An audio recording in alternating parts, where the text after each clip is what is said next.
Aroma ടിവിയുടെ എല്ലാ മാന്യ ശ്രോതാക്കൾക്കും വേഗം വരുന്ന കർത്താവായ യേശു ക്രിസ്തുവിന്റെ തന്നെ തിരുനാമത്തിൽ വന്ദനത്തെയും സ്വാഗതത്തെയും അറിയിക്കുന്നു. അനുഗ്രഹിതവും മനോഹരമായി നല്ല നിമിഷങ്ങൾക്കായി നല്ല ദിവസത്തിനായി ഞാൻ കർത്താവിന് സ്തോത്രം ചെയ്യുന്നു. ലോകത്തിന്റെ വ്യത്യസ്ത കോണുകൾ, വിവിധ സാഹചര്യങ്ങൾ, ദൈവവചനവും ദൈവനാമവും ദൈവം നടത്തിയ അത്ഭുതകരമായ വഴികളെയും കുറിച്ചുള്ളതായ ജീവിതം നയിക്കുന്ന അനേക പ്രിയപ്പെട്ടവരുടെ വ്യത്യസ്തമായ അനുഭവങ്ങൾ ദൈവനാമ മഹത്വത്തിനു വേണ്ടി അരോമ ടിവി ശ്രോതാക്കളോടൊപ്പം പങ്കുവയ്ക്കുവാൻ ഇതിനോടകം കർത്താവ് കൃപ ചെയ്തു. ഇന്നും നമ്മൾ ക്ഷണം സ്വീകരിച്ച നമ്മോടൊപ്പം അനുഗ്രഹിക്കപ്പെട്ടതായ ഒരു സാക്ഷ്യവുമായിട്ട് കർത്താവിന്റെ വിലപ്പെട്ട ദാസൻ പാസ്റ്റർ സെക്രിയ ജോൺ അവറുകൾ നമ്മോടൊപ്പം ജോയിൻ ചെയ്തിട്ടുണ്ട്. തന്റെ ജീവിതാനുഭവം നമുക്ക് അവർക്ക് ശ്രദ്ധയോടെ പ്രാർത്ഥന സ്കിപ്പ് ചെയ്യാതെ അവസാനം വരെ കാണുകയും കേൾക്കുകയും ചെയ്യാം. അത് പ്രേക്ഷകർക്ക് വലിയൊരു അനുഗ്രഹമായി തീരുമെന്ന് ഞങ്ങൾ പൂർണ്ണമായി വിശ്വസിക്കുന്നു.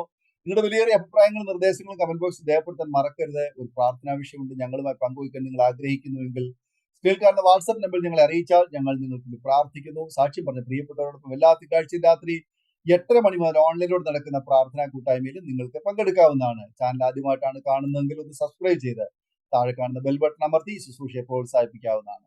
കർത്താവിന്റെ വിലപ്പെട്ട ദാസൻ പാസ്റ്റർ സെക്രിയ ജോൺ അവരുടെ തികഞ്ഞ സ്നേഹത്തോടും ആദരവോടും കൂടി അരോമ ടിവി പ്രേക്ഷകരോടൊപ്പം സമയം ചിലവഴിക്കുന്നതിനായിട്ട് ക്ഷണിച്ചു. കർത്താവിന്റെ പരിശുദ്ധ നാമം വാഴ്ത്തപ്പെടുമാറാകട്ടെ. ഇന്നത്തെ ഈ പ്രോഗ്രാമിൽ എനിക്ക് പങ്കുചേരുവാൻ സാധിച്ചതിൽ ഞാൻ ദൈവത്തിന് സ്തോത്രം ചെയ്യുന്നു. വിശേഷാൽ അരോമ ടിവിയുടെ ഫൗണ്ടറായ പാസ്റ്റർ ഡാനിയൽ ജോൺ അവറുകൾ, മറ്റെല്ലാ സ്റ്റാഫ് അംഗങ്ങള് എല്ലാവർക്കും വന്ദനവും നന്ദിയും രേഖപ്പെടുത്തുന്നു. വിശേഷാൽ അരോമ ടിവിയിൽ കൂടെ ചെയ്യുന്ന എല്ലാ ആത്മീയ ശുശ്രൂഷകൾക്കും അനേകർക്ക് അനേക ഭക്തന്മാരുടെ സാക്ഷ്യങ്ങൾ പ്രേഷണം ചെയ്യുവാൻ അരോമ ടിവിയെ കർത്താവ് ഉപയോഗിക്കുന്നതിൽ അതിയായ സന്തോഷവും തീർച്ചയായും ഞങ്ങൾ പ്രാർത്ഥിക്കുകയും ചെയ്യുന്നുണ്ട്. അരോമ ടിവിയുടെ പ്രവർത്തനത്തെ പറ്റി എനിക്ക് പരിചയപ്പെടുത്തി തന്നത് എന്റെ ആത്മീയ പിതാവായ ഡോക്ടർ PG വർഗീസ് ആണ്. ഞങ്ങൾ സ്നേഹത്തോടെ PG അങ്കിൾ എന്ന് വിളിക്കപ്പെടും. അദ്ദേഹത്തിന്റെ നല്ല സാക്ഷ്യങ്ങളും PG അങ്കിളുടെ ലിലിയാന്റെ സാക്ഷ്യങ്ങൾ കഴിഞ്ഞ ദിവസങ്ങളിൽ അരോമ ടിവിയിൽ പ്രക്ഷേപിച്ചിരുന്നല്ലോ. അതിൽ അനേകർക്ക് അനുഗ്രഹമായിരുന്നു എന്ന് ഞാൻ വിശ്വസിക്കുന്നു. ഞങ്ങളുടെ പ്രാർത്ഥനയിൽ തീർച്ചയായും അരോമ ടിവി ഓർത്ത് പ്രാർത്ഥിക്കുകയും കർത്താവ് വരും ദിവസങ്ങളിൽ അനേകർക്ക് ഒരു പ്രയോജനമായി തീരുവാൻ, അനേകരുടെ ദുഃഖങ്ങള്, അനേകരുടെ പ്രയാസങ്ങള്, അനേകരുടെ വിഷമങ്ങൾക്ക് ഒപ്പിയെടുക്കുകയും അനേകരെ വിശ്വാസത്തിൽ ഉറപ്പിക്കുവാൻ സഹായിക്കുകയും ചെയ്യട്ടെ എന്ന് ആത്മാർത്ഥമായി പ്രാർത്ഥിക്കുകയും ചെയ്യുന്നു. എന്റെ പേര് സെക്രിയ ജോൺ എന്നതാണ്. വീട്ടിൽ എന്നെ സണ്ണി എന്നും അറിയപ്പെടും. ആലപ്പുഴ ജില്ലയിൽ മാവേലിക്കര താലൂക്കിൽ ചെറുകോൽ ഗ്രാമത്തിൽ ാണ് ഞാൻ ജനിച്ച് വളർത്തപ്പെട്ടത്. എനിക്ക് എന്റെ പിതാവ് 2014 മാതാവ് 2019 ഈ ലോകത്തിൽ നിന്ന് മാറ്റപ്പെട്ടു. അവർ കർത്താവിനെ അറിയുവാനുള്ള സൗഭാഗ്യം കർത്താവ് അവർക്കും കൊടുത്തു. ഞങ്ങൾ 5 മക്കളായിരുന്നു. അതിൽ മൂത്തത് സഹോദരിയാണ്. അവരെ കുടുംബമായി ചെങ്ങന്നൂരിൽ പാണ്ടനാട് എന്ന് പറഞ്ഞ സ്ഥലത്ത് താമസിക്കുന്നു. രണ്ടാമത്തത് എന്റെ സഹോദരനാണ്. അദ്ദേഹം കുടുംബമായി UK ടോൾവർത്ത് എന്ന പ്രദേശത്ത് താമസിച്ച് ജോലി ചെയ്യുന്നു. മൂന്നാമത്തത് ഞാനാണ്. കർത്താവിന്റെ കൃപയിൽ പൂനെയുടെ പ്രദേശങ്ങളിൽ കർത്താവിന്റെ വേല അയച്ചുള്ള ബന്ധത്തിൽ ചെയ്തുകൊണ്ടിരിക്കുന്നു. നാലാമത്തേത് സഹോദരിയാണ്. അദ്ദേഹം കുടുംബമായി മാവേലിക്കരയിൽ താമസിക്കുന്നു. അഞ്ചാമത് എന്റെ അനിയനാണ്. അദ്ദേഹം കോട്ടയത്ത് അസംബ്ലി ഓഫ് ഗോഡ് ചർച്ചിന്റെ ബന്ധത്തോട് കർത്താവിന്റെ വേലയിൽ ആയിരിക്കുന്നു. എന്റെ പേരിനെ സംബന്ധിച്ച് പറയുകയാണെങ്കിൽ സക്രിയ എന്ന പേര് ആക്ച്വലി എന്റെ അന്നത്തെ ഞങ്ങളുടെ വയോധികനായിരുന്ന സക്രിയ അച്ഛനാണ് എനിക്ക് സക്രിയ എന്ന പേര് ഇടുന്നത്. അദ്ദേഹം ഒരിക്കൽ എന്റെ ഭവനത്തിൽ വന്നിട്ട്, അല്ലെങ്കിൽ മാമോദീസയുടെ കാര്യങ്ങളൊക്കെ ക്രമീകരിച്ചുകൊണ്ടിരിക്കുമ്പോൾ ആ പ്രിയ വൈദികൻ വന്നിട്ട് ഇങ്ങനെ പറഞ്ഞു, ഇവന്റെ പേര് ഞാനാണ് ഇടുന്നത്, എന്റെ പേര് തന്നെയായ സക്രിയ ആയിരിക്കും, ഇവൻ കർത്താവിന്റെ വേലയ്ക്ക് വേണ്ടിയുള്ള പൈതലാണെന്ന് പറഞ്ഞ് എന്റെ മാതാപിതാക്കളോട് പറഞ്ഞ് എങ്ങനെയാണ് സക്രിയ എന്ന പേര് എനിക്ക് അദ്ദേഹം ഇടുകയും, എന്റെ മാതാപിതാക്കള് പിന്നെ ഇത് ഇങ്ങനെയും പറഞ്ഞു, ഞാൻ ബാല്യമായിരുന്ന സമയത്ത് ആരെങ്കിലുമൊക്കെ റോഡിൽ കൂടെ പോയി കഴിഞ്ഞാൽ, കർത്താവിന്റെ ദാസന്മാർ ആരെങ്കിലും ഒക്കെ പോയി കഴിഞ്ഞാൽ അവരെയൊക്കെ വിളിച്ച് വീട്ടിൽ കയറ്റുകയും പ്രാർത്ഥിപ്പിക്കുകയും ചെയ്യുന്ന ഒരു സ്വഭാവം എനിക്കുണ്ടായിരുന്നു. എന്റെ ബാല്യകാലത്ത് തന്നെ സൺഡേ സ്കൂളില്, യൂത്ത് ലീഗില് എന്നീ കാര്യത്തിൽ വലിയ താല്പര്യത്തോടെ പങ്കെടുത്തിരുന്നു. 1 മുതൽ 4 വരെ ഞങ്ങളുടെ വീടിന്റെ അടുത്തുള്ള ഒരു LPS സ്കൂളിലാണ് പഠിച്ചുകൊണ്ടിരുന്നത്. ആ സമയങ്ങളിൽ ഞാൻ എല്ലാവർക്കും കണ്ണിലുണ്ണിയും പഠിക്കുന്ന ഒരു പൈതലുമായിരുന്നതിനാൽ അവരെന്നെ 5 മുതൽ 10 വരെ മാവേലിക്കര ബിഷപ്പ് ഹോർജസ് ഹൈസ്കൂളിൽ കൊണ്ടു ചേർത്തു. അവിടെ എന്നെ അവർ ഇംഗ്ലീഷ് മീഡിയത്തിലാക്കി. അത് എന്റെ ജീവിതത്തില് ഒരു ഉഴപ്പിലേക്ക് കടന്നു പോകുവാൻ അത് ഇടയായിത്തീർന്നു. ബാല്യകാലത്തില് മറക്കാനാവാത്ത ഒരു സംഭവം എനിക്ക് ഓർമ്മ വരുന്നു. എന്റെ ബാല്യത്തിൽ ഞാൻ സിഗരറ്റ്, ബീഡിയൊക്കെ വലിക്കുവാൻ പഠിച്ചത് എന്റെ പിതാവിൽ നിന്നാണ്. എന്റെ പിതാവ് ബീഡിയും സിഗരറ്റും വലിക്കുന്ന ഒരു വ്യക്തിയായിരുന്നു. അദ്ദേഹം ഇങ്ങനെ ബീഡി വലിച്ചിട്ട് റൗണ്ടായിട്ട് പുകവിടും. ഈ റൗണ്ടായിട്ട് പുകവിടുമ്പോൾ അത് കാണാൻ നല്ല രസമാണ്. ബാല്യ സമയമാണ്. ആ കാഴ്ച കണ്ടുകൊണ്ട് ഞാൻ ഇങ്ങനെ ഇരിക്കും. ഞാനത് കാണുന്നു എന്ന് പിതാവ് മനസ്സിലാക്കിയപ്പോൾ പിതാവ് അല്പം കൂടെ രസകരമായ രീതിയിൽ അത് വിടുവാൻ ഇടയായി.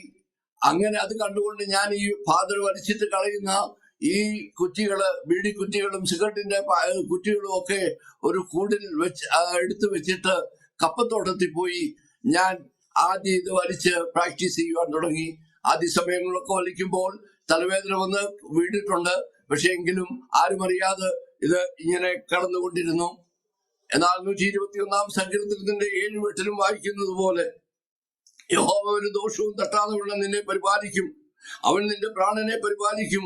യഹോവ നിന്റെ ഗമനത്തെയും ആഗമനത്തെയും ഇന്നു മുതൽ എന്നേക്കും പരിപാലിക്കും. വാസ്തവത്തിൽ ഈ വചനം എന്റെ ജീവിതത്തിൽ വ്യക്തിപരമായി എന്റെ ജീവിതത്തിൽ യേശുവിനെ വ്യക്തിപരമായി അറിഞ്ഞില്ലെങ്കിലും അനുഭവിച്ചറിയുവാൻ കർത്താവ് എനിക്ക് സഹായിച്ചു. കർത്താവിന്റെ പരിപാലനം ജീവിതത്തിൽ അനുഭവിച്ചറിയുന്ന ഒരു സംഭവം ഞാൻ ഇവിടെ പരിചയപ്പെടുത്തുവാൻ ആഗ്രഹിക്കുന്നു. ഞാനും എന്റെ ചില കൂട്ടുകാരുമായി അടുത്തുള്ള ആറ്റിൽ ചെന്ന് കുളിക്കുന്നതിന് വേണ്ടി അല്ലെങ്കിൽ നീന്തൽ പഠിക്കുന്നതിനായി എന്റെ കൂട്ടുകാർ എന്നെ വിളിച്ചുകൊണ്ട് പോയി. അവർക്ക് ചെറുതായിട്ട് നീന്തൽ അറിയാമായിരുന്നു. എന്നാൽ എനിക്ക് നീന്തലൊന്നും അറിയില്ല. അവരെന്നെ പഠിപ്പിക്കാൻ വേണ്ടി കൊണ്ടുപോയതാണ്. വീട്ടിലാരോടും പറയാതാണ് നീന്തലിന് വേണ്ടി അല്ലെങ്കിൽ നീന്തൽ പഠിക്കുന്നതിന് വേണ്ടി ആറ്റിലേക്ക് പോയത്. അങ്ങനെ ഞങ്ങൾ 3 പേരും ആറ്റിലിറങ്ങി അങ്ങനെ അവര് നീന്തിക്കൊണ്ടിരിക്കുന്നു. ഞാൻ വെള്ളത്തിലോട്ട് ഇറങ്ങി ഒരു ചുഴിയിൽപ്പെട്ട് ഞാൻ അങ്ങ് വെള്ളത്തിൽ താണ് പൊങ്ങിക്കൊണ്ടിരിക്കുന്നു. അവർ വിചാരിച്ചു, എന്റെ കൂട്ടുകാർ വിചാരിച്ചു ഞാൻ മുങ്ങി കുളിക്കുകയായിരിക്കുമെന്ന്. എന്നാൽ ഞാൻ വെള്ളത്തിൽ താണു പോയിക്കൊണ്ടിരിക്കുകയാണ്. ഇത് കണ്ടുകൊണ്ടിരുന്ന ഒരു മണൽ വാരുന്ന ഒരു വ്യക്തി പെട്ടെന്ന് നീന്തി കടന്നു വരികയും എന്നെ പൊക്കിയെടുത്ത്, അപ്പോഴത്തേക്ക് ഞാൻ അബോധാവസ്ഥയിലേക്ക് പോയി. പൊക്കിയെടുത്ത് കരയിൽ കൊണ്ടിട്ട് വയറ്റിലമുക്കി. അങ്ങനെ അവിടുന്ന് എനിക്ക് പിന്നെയാണ് ജീവൻ തിരികെ കിട്ടിയത്. അങ്ങനെ ദൈവത്തിന്റെ അത്ഭുതകരം ആ സമയങ്ങളിൽ അറിയുവാൻ കർത്താവിനെ സഹായിച്ചു. ഒരു അനുഭവതയോടെ ഞാൻ പങ്കുവെക്കുവാൻ ആഗ്രഹിക്കുന്നു. ഞാൻ പറഞ്ഞല്ലോ, ഞാൻ 10ാം ക്ലാസ്സിൽ ഉഴപ്പി 10ാം ക്ലാസ്സിൽ ആ പ്രാവശ്യം ഞാൻ ഫെയിലായി പോയി.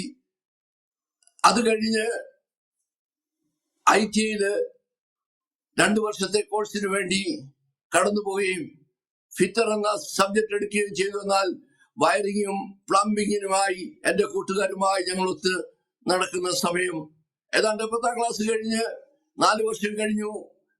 അത് കഴിഞ്ഞാണ് എല്ലാവരും ചോദിക്കാൻ തുടങ്ങി, നീ 10ാം ക്ലാസ് ഫെയിലായോ, 10ാം ക്ലാസ് പാസ്സായില്ലയോ എന്നുള്ള ആ ചോദ്യത്തിന് വിഷമമുണ്ടായി. വീട്ടിലാരോടും പറയാതെ ഞാൻ എന്ത് ചെയ്തു, 10ാം ക്ലാസ്സിന് പോയി എഴുതുവാൻ പോയി ഫീസ് കെട്ടിവെച്ചു. അന്ന് എന്റെ ഏറ്റവും ഇളയ അനിയൻ കോശി, അദ്ദേഹം 10ാം ക്ലാസ്സിലാണ്. അന്നേരം അദ്ദേഹത്തെ പഠിപ്പിക്കുന്ന രീതിയിൽ ഞാൻ അദ്ദേഹത്തിന്റെ കൂടെ ഇരുന്ന് അദ്ദേഹത്തിന്റെ നോട്ട് ബുക്കുകളൊക്കെ എടുക്കുകയും ഏതൊക്കെ കാര്യങ്ങൾ ടീച്ചർ പഠിക്കാൻ പറഞ്ഞു എന്നൊക്കെ ചോദിച്ച് മനസ്സിലാക്കി അദ്ദേഹത്തെ പഠിപ്പിക്കുന്ന രീതിയിൽ ഞാൻ കൂടെ ഇരുന്ന്, എന്നാൽ ഹിന്ദിക്കും മാത്സിനും ഞങ്ങളുടെ വീടിന്റെ അവിടുന്ന് 12 കിലോമീറ്റർ ദൂരത്തിൽ ഒരു ടീച്ചറെ പോയി കാണുകയും അദ്ദേഹത്തോട് എന്റെ കാര്യങ്ങൾ പറഞ്ഞ് വീട്ടിലാരോടും പറയാതെ മറ്റുള്ളവർ ആരും അറിയരുത്, അഥവാ തോറ്റു കഴിഞ്ഞാൽ ആരും അറിയരുതല്ലോ, അതുകൊണ്ടാണ് ഞാൻ ആരോടും പറയാതെ അവിടെ ഇത്രയും ദൂരത്ത് സൈക്കിളിൽ പോയി ട്യൂഷന് പോയിക്കൊണ്ടിരുന്നത്. അങ്ങനെ അനിയന്റെ പുസ്തകങ്ങൾ എടുത്ത് വായിക്കുകയും എല്ലാവരും ഉറങ്ങിക്കഴിയുമ്പോൾ ഞാൻ ആ പുസ്തകം എടുത്ത് പഠിക്കുകയും അങ്ങനെ പോയി പരീക്ഷ എഴുതി. കർത്താവിന്റെ കൃപയാൽ ആ വർഷം എനിക്ക് പാസ്സാകുവാൻ സ്വർഗത്തിലെ ദൈവം എന്നെ ഇടയാക്കി തീർത്തു. Praise the Lord. ദൈവത്തിന്റെ വിശ്വസ്തതയെ, ദൈവത്തിന്റെ പരിപാലനത്തെ, ദൈവത്തിന്റെ കൃപയോർത്ത് ഞാൻ ദൈവത്തെ സ്തുതിക്കുകയാണ്. രക്ഷിക്കപ്പെടാനിടയായ ഒരു സംഭവം ഞാൻ നിങ്ങളുമായി ഷെയർ ചെയ്യട്ടെ. ഞാൻ പറഞ്ഞല്ലോ, ഞങ്ങൾ ഒരു മർത്തോമാ കുടുംബത്തിൽ ജനിച്ച് വളർത്തപ്പെട്ടതാണ്. എന്റെ ഒരു കസിൻ ബ്രദർ, അവൻ ചെറുപ്പത്തിലെ പോളിയോ വന്ന് ഒരു കാല് തളർന്നതാണ്. എന്നാൽ തന്റെ മൂത്ത സഹോദരൻ പട്ടാളത്തിൽ ജോലിയായിരുന്നു. അദ്ദേഹം പൂനെയിലെ മിലിറ്ററി ഹോസ്പിറ്റലിൽ ഈ സഹോദരനെ, തന്റെ അനിയനെ കൊണ്ടുപോവുകയും അവിടെ ഓപ്പറേഷൻ ചെയ്ത് ഈ വളഞ്ഞ പാദം നേരെയാക്കി. അങ്ങനെ അദ്ദേഹം കമ്പോസിങ് പഠിപ്പിക്കുകയും ചെയ്തു. അങ്ങനെ മത്തായി ചായൻ, രാജന്റെ ജ്യേഷ്ഠന്റെ പേര് മത്തായി എന്നാണ്. മത്തായി ചായൻ മിലിറ്ററിയിൽ നിന്ന് VRL എടുത്ത് ആ സമയത്ത് ഗൾഫിൽ പോവുകയും ചെയ്തു. ഗൾഫിൽ പോയി കുറച്ചു നാൾ കഴിഞ്ഞപ്പോൾ ഇദ്ദേഹത്തെയും മൂത്ത സഹോദരൻ ഗൾഫിലേക്ക് കൊണ്ടുപോയി. കുറച്ചു നാൾ കഴിഞ്ഞ് മൂത്ത സഹോദരൻ നാട്ടിൽ അവധിക്ക് വന്നപ്പോൾ ആ സമയങ്ങളിലൊക്കെ ഗൾഫിൽ നിന്ന് വരുന്നവർക്ക് വലിയ ഡിമാൻഡാണ്.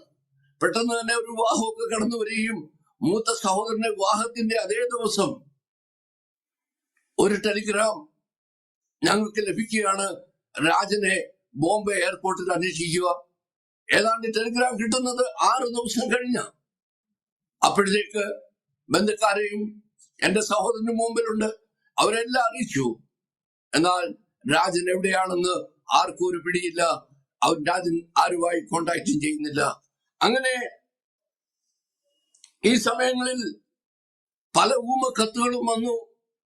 രാജൻ ഇന്നടത്തുണ്ട്, ഇന്നടത്ത് കാണുമെന്നൊക്കെ പല രീതിയിൽ പല പൈസയും ഒക്കെയായി ഇവര് അന്വേഷിച്ചതാണ്. എന്നാൽ ഒരു പിടിയും കിട്ടിയില്ല. അങ്ങനെ വളരെ ദുഃഖത്തിലായിരിക്കുന്ന ഈ ഭവനം, ഈ ഭവനത്തിൽ അനേക പെന്തിക്കോസുകാര്, പാസ്റ്റർമാര് കടന്നു വരുവാനിടയായി. അങ്ങനെ അവരുടെ പ്രാർത്ഥനയിൽ കൂടെ ഇങ്ങനെ പറഞ്ഞു, ഒരു പാസ്റ്റർ പറഞ്ഞു, രാജൻ ജീവനോടുണ്ട്, രാജൻ തിരിച്ചു വരും. അങ്ങനെ പ്രാർത്ഥന നടത്തി ഈ കുടുംബം പെന്തിക്കോസിലേക്ക് കടന്നുപോയി. അത് ഞങ്ങൾക്കൊക്കെ വളരെ ഒരു നാണക്കേട് പോലൊക്കെ തോന്നിയെങ്കിലും ഇവർ കണ്ടിന്യൂ പെന്തിക്കോസ്റ്റൽ ഫെയ്ത്തിലേക്ക് കടന്നു പോവുകയും പെന്തിക്കോസ്റ്റുകാർ വീട്ടിൽ കടന്നു വരും. ഞങ്ങളുടെ തൊട്ട് അടുത്തുള്ള വീടായതുകൊണ്ട് എപ്പോഴും പ്രാർത്ഥനയും ആരാധനയും ഞങ്ങൾക്ക് കേൾക്കുവാൻ സാധിക്കുമായിരുന്നു. ഏതാണ്ട് 2 വർഷമായും ഇദ്ദേഹത്തെ പറ്റി ഒരു വിവരവും കിട്ടാഞ്ഞ് തന്റെ പിതാവ് പെട്ടെന്ന് ഹാർട്ട് അറ്റാക്ക് വന്ന് മരിക്കുകയും ചെയ്തു. ഇതുകൂടായപ്പോഴത്തേന് ആ കുടുംബത്തില് ദുഃഖം അലതള്ളിയിരിക്കുകയാണ്. അങ്ങനെ ഈ കുടുംബം കർത്താവിൽ വളർന്നുകൊണ്ടിരിക്കുമ്പോൾ ഞങ്ങളുടെ വീടിന്റെ അടുത്തുള്ള ഒരു വ്യക്തി എന്നോട് വന്ന് പറഞ്ഞു, ഇന്ന പോലെ രാജനെ ബോംബെ എയർപോർട്ടിൽ കൊണ്ടുവന്ന് ഇലക്ട്രിക് ഹീറ്ററിൽ കത്തിച്ചു കളഞ്ഞു.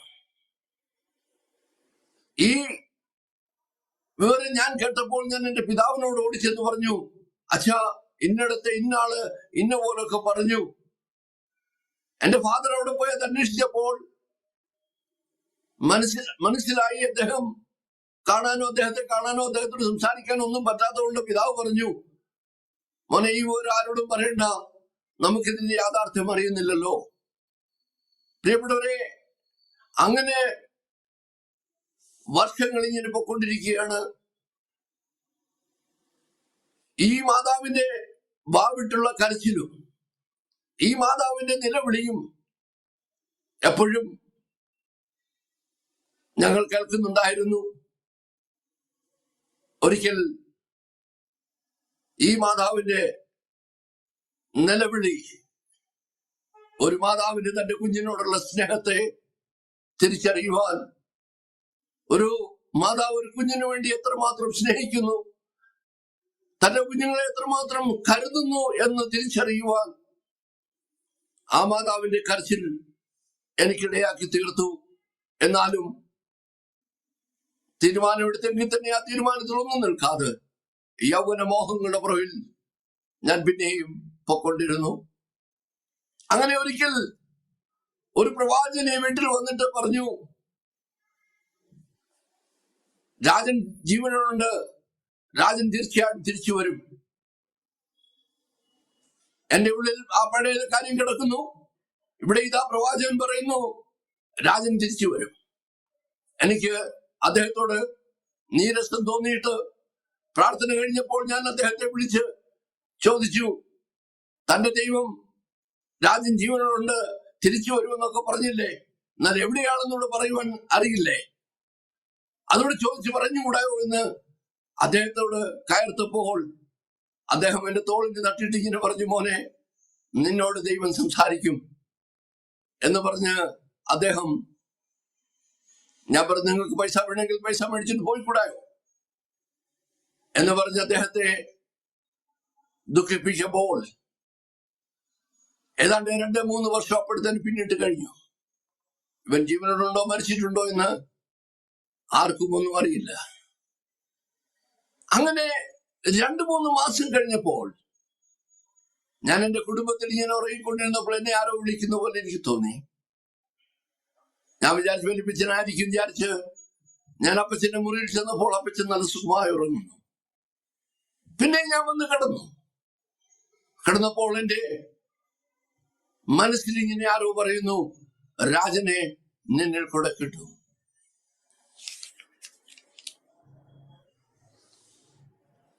ഞാൻ വിചാരിച്ചു ഒരുപക്ഷെ രാജനെ ഓർത്ത് കിടന്നുകൊണ്ടുള്ള ഇതായിരിക്കും. എന്നാൽ ഞാൻ ആ വിവരം മറന്നുപോയി. കുറച്ചു നാൾ കഴിഞ്ഞപ്പോൾ ഞാൻ പറഞ്ഞല്ലോ, ഞാൻ വയറിങ്ങും പ്ലംബിങ്ങും ചെയ്ത് ജീവിച്ചുകൊണ്ടിരിക്കുന്ന സമയം നാട്ടുകാർക്ക് ഒരു കണ്ണിലുണ്ണിയാണെങ്കിലും വീട്ടുകാർ എപ്പോഴും എന്നെ പറ്റി ദുഃഖിക്കുകയും ഭാരപ്പെടുകയും ചെയ്യുമായിരുന്നു. അങ്ങനെ ഇരിക്കുമ്പോൾ എന്റെ മൂത്ത സഹോദരൻ ബോംബെയിൽ നിന്ന് നാട്ടിൽ വരിക എന്നോട് പറഞ്ഞു, നീ ബോംബെക്ക് വരുന്നെങ്കിൽ വരാൻ. അങ്ങനെ ഞാൻ വിചാരിച്ചു, കേരളത്തിൽ നിന്നാൽ കേരളത്തിനേക്കാളും അല്പം കൂടെ കൂടുതൽ ഫ്രീഡം ലഭിക്കുമല്ലോ എന്ന് വിചാരിച്ച് ഞാൻ ബോംബെയിലേക്ക് അദ്ദേഹത്തിന്റെ കൂടെ കടന്നുപോയി. അദ്ദേഹം താമസിച്ചുകൊണ്ടിരുന്നത് ബാണ്ടു CGS ക്വാർട്ടേഴ്സിലാണ്. ആ quarters Bandu east railway station cross ചെയ്ത് വേണം അവിടേക്ക് പോകേണ്ടത്. ഞാൻ അവിടെ ചെന്നെങ്കിൽ തന്നെയും സൺഡേയിൽ ചർച്ചിൽ പോകുന്നതും ഒക്കെ തുടർന്നുകൊണ്ടിരുന്നു. മർത്തോമ ചർച്ചിൽ തന്നെ വിക്രോളിയില് മർത്തോമ ചർച്ചിൽ പോവുകയും ഒക്കെ ചെയ്യുമായിരുന്നു. എന്നാൽ ഒരു സുപ്രഭാതത്തിൽ, അല്ലെങ്കിൽ എന്റെ റൂംമേറ്റ് ഒരു യാക്കോബക്കാരൻ സഹോദരനായിരുന്നു. അദ്ദേഹം എനിക്ക് സാധു സുന്ദർ സിംഗിന്റെ ഒരു പുസ്തകം വായിക്കുവാൻ തന്നെങ്കിൽ തന്നെയും ഞാനത് വായിക്കുന്നുണ്ടായിരുന്നു. എങ്കിലും അദ്ദേഹം എന്നെ നിർബന്ധിച്ച് 1986 ഡിസംബർ 31 വാച്ച് നൈറ്റ് സർവീസിന് വേണ്ടി മുള്ളണ്ടിലുള്ള അവരുടെ യാക്കോബ ചർച്ചിലേക്ക് എന്നെ കൊണ്ടുപോയി. ആ ചർച്ച് ഞങ്ങൾ അറ്റൻഡ് ചെയ്ത് 1987 ജാൻ 1 കയറിയപ്പോൾ, സർവീസ് കഴിഞ്ഞ് എല്ലാവരും വിഷ് ചെയ്ത് പുറത്തിറങ്ങിയപ്പോൾ ഞങ്ങളുടെ അടുത്തുള്ള ഒരു സഹോദരൻ വന്നിട്ട് ഓടി വന്ന് പറഞ്ഞു, സണ്ണി, ഞാൻ നിങ്ങളെ അന്വേഷിക്കുകയായിരുന്നു. 2-3 ദിവസം മുമ്പ് നിന്റെ കസിൻ ബ്രദറായ രാജനെ ഞങ്ങൾ കണ്ടു. ഞാൻ പറഞ്ഞു, സത്യമാണോ? അപ്പോഴേതന്നെ 4 വർഷം പിന്നിട്ട് കഴിയുകയാണ്. 1987 ജനുവരി മാസം 1-ാം തീയതി എന്റെ മൂത്ത സഹോദരനെ എഴുന്നേൽപ്പിച്ച് ഞാൻ പറയുന്നു, ജയിച്ച ഇന്ന പോലെ ഇന്നടത്തെ ആള് രാജനെ കണ്ടു എന്ന് പറഞ്ഞ് അദ്ദേഹം പറഞ്ഞു, നീ പോയി പണി നോക്ക്. ഇതുപോലെ അനേകര് ഇങ്ങനെ പറയുകയും അവിടെയൊക്കെ പോയാൽ ഞാൻ അല്ല ഇന്നലെയും ഞാനും കണ്ടു എന്ന് ഇദ്ദേഹം പറഞ്ഞു. അങ്ങനെ എന്റെ മൂത്ത സഹോദരൻ എന്റെ കൂട്ടുകാരനുമായി സംസാരിക്കുകയും ഞങ്ങൾ അന്ന് തന്നെ ഉല്ലാസ് നഗർ എന്ന സ്ഥലത്തേക്ക് ഞങ്ങൾ 3 പേരുടെ ഈ രാജനെ അന്വേഷിച്ച് അവിടെ പോയി. ഞാനും എന്റെ കൂട്ടുകാരനും അല്പം മുമ്പിൽ എന്റെ ബ്രദറെ അല്പം പുറകിലായിട്ട് നടന്നു പോവുകയാണ്. ഒരു കടത്തിനെ കണ്ടിട്ട് പറഞ്ഞുകൊണ്ട് ആ കിടക്കുന്ന ആളാണ്. നോക്കിയപ്പോൾ ഒരസ്ഥി മന്ദിരം പോലെ താടിയും വളർത്തി ഒരു ഭ്രാന്തനെ പോലെ ഒരു ചുരുണ്ടുകൂടി ഒരസ്ഥി മന്ദിരം കിടക്കുന്നത് കണ്ടു. ഞാൻ പറഞ്ഞു, അവന്റെ കാല് നോക്കിയാൽ മാത്രമേ തിരിച്ചറിയാൻ സാധ്യമാവുള്ളൂ. കാല് നോക്കിയപ്പോൾ മനസ്സിലായി അത് രാജൻ തന്നെയാണ്. ഏതാണ്ട് 4 വർഷം പിന്നിട്ട് കഴിഞ്ഞു. അങ്ങനെ ആ രാത്രി തന്നെ അവിടെ നിന്ന് ഞങ്ങൾ ഒരു ഓട്ടോയില് ഇദ്ദേഹത്തെ കയറ്റി മാണ്ഡുപിൽസ് വരുകയും റൂമിൽ കൊണ്ടുവന്ന് കുളിപ്പിച്ച് അതിന്റെ പിറ്റേ ദിവസം രാവിലെ തന്നെ എന്റെ ബ്രദറും അവിടെയുള്ള മറ്റൊരു സഹോദരനും കൂടി തിരുവനന്തപുരത്ത് കൊണ്ടുപോവുകയും അപ്പോഴും അദ്ദേഹത്തിന് തലയ്ക്ക് സ്ഥലമില്ല. അങ്ങനെ അദ്ദേഹത്തെ തിരികെ കേരളത്തിൽ കൊണ്ടുപോവുകയും ചെയ്തു. എന്നാൽ ചില ദിവസങ്ങൾ കഴിഞ്ഞ് എനിക്കിത് ഓർമ്മ വന്നു. അയ്യോ, ഒരു ദൈവദാസൻ എന്നോട് പറഞ്ഞതാണല്ലോ. അത് കഴിഞ്ഞ് എനിക്ക് അല്പം ഭയം വന്നു. ദൈവം വിശ്വസ്തൻ. ആ ദൈവത്തിന്റെ വിശ്വസ്തതയിൽ ഞാൻ എന്നെ തന്നെ സമർപ്പിക്കുകയും ചെയ്തു. ഞാൻ പറഞ്ഞല്ലോ, സാധു സുന്ദർസിന്റെ പുസ്തകം ഞാൻ പിന്നെയും എടുത്ത് വായിക്കുവാൻ തുടങ്ങി. വായിച്ചു കഴിഞ്ഞപ്പോൾ എനിക്ക് എന്നോട് തന്നെ ഒരു ചോദ്യം തോന്നി.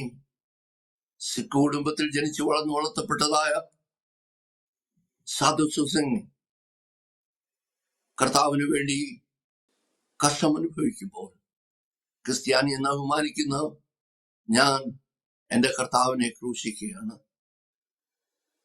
അന്നു മുതൽ ഞാൻ എന്റെ ജീവിതത്തെ ക്രമീകരിച്ചു. ഓഫീസിൽ പോയി തിരികെ ഞാൻ സ്റ്റോർ കീപ്പറായിട്ടാണ് മുമ്പേ വർക്ക് ചെയ്തുകൊണ്ടിരുന്നത്. ഓഫീസിൽ പോവുകയും സമയത്തിന് തിരികെ വരികയും പുസ്തകങ്ങൾ വായിക്കുകയും വേദോസ്തം വായിക്കുകയും ഒക്കെ ചെയ്തു. ഞാൻ എന്റെ വിക്രോഡിലുള്ള മർത്തോമേലെ അച്ഛനെ പോയി കണ്ടിട്ട് പറഞ്ഞാ, ഞാൻ ജോലി റിസൈൻ ചെയ്യുകയാണ്, എനിക്ക് അച്ഛപ്പട്ടം പഠിക്കണമെന്ന് ആഗ്രഹമുണ്ട്. അദ്ദേഹം പറഞ്ഞു, ഓക്കെ, ഞാൻ അതിന് വേണ്ട എല്ലാ കാര്യക്രമീകരണങ്ങളൊക്കെ ചെയ്യാമെന്ന് പറഞ്ഞ് ഇരിക്കുന്ന സമയം എന്റെ മൂത്താളിയൻ ഗൾഫിൽ പോകുന്നതിന് വേണ്ടി ബോംബെയിലേക്ക് ഞങ്ങളുടെ അടുക്കലേക്ക് വന്നു. അദ്ദേഹം വന്നപ്പോൾ അദ്ദേഹത്തിന്റെ കയ്യിൽ ഒരു മലയാള മനോരമയുടെ ന്യൂസ് പേപ്പർ ഉണ്ടായിരുന്നു. അങ്ങനെ ന്യൂസ് പേപ്പർ വായിച്ചുകൊണ്ടിരുന്നപ്പോൾ അതിൽ ഒരാടിങ്ങനെ കിടക്കുന്നതായി കണ്ടു. തിരുവല്ല സെമിനാരിയിൽ ക്ലാസുകൾ ആരംഭിക്കുന്നു. എനിക്ക് തോന്നി തിരുവല്ല സെമിനാരി എന്ന് പറയുമ്പോൾ ഞങ്ങളുടെ മർത്തോമാരുടെയാണല്ലോ. ആക്ച്വലി സെമിനാരി എന്നല്ല, സെമിനാർ എന്നുള്ളത് പ്രിന്റിംഗ് മിസ്റ്റേക്കിൽ സെമിനാരി ആയതാണ്. ആ അഡ്രസ്സിൻ പ്രകാരം ഞാൻ കത്തയച്ചു. അതിന് മറുപടി വരുന്നത് പത്താംകോട്ട് നിന്ന് PG വർഗീസിന്റെ ഓഫീസിൽ നിന്നാണ്. ഞാൻ അതിന് മറുപടി എഴുതി, ഞാൻ ഒരു മർത്തോമക്കാരനാണ്, ഒരു വൈദികനാകാൻ ആഗ്രഹിക്കുന്നു എന്ന് പറഞ്ഞ് എഴുതിയതിന് മറുപടി പിന്നെയും വന്നത് നോർത്ത് ഇന്ത്യയിൽ കർത്താവിന്റെ വേലയ്ക്ക് വേണ്ടി പ്രിപ്പയർ ചെയ്യുന്ന ഒരു ട്രെയിനിങ് സെന്ററാണ്. ഞാൻ വിചാരിച്ചു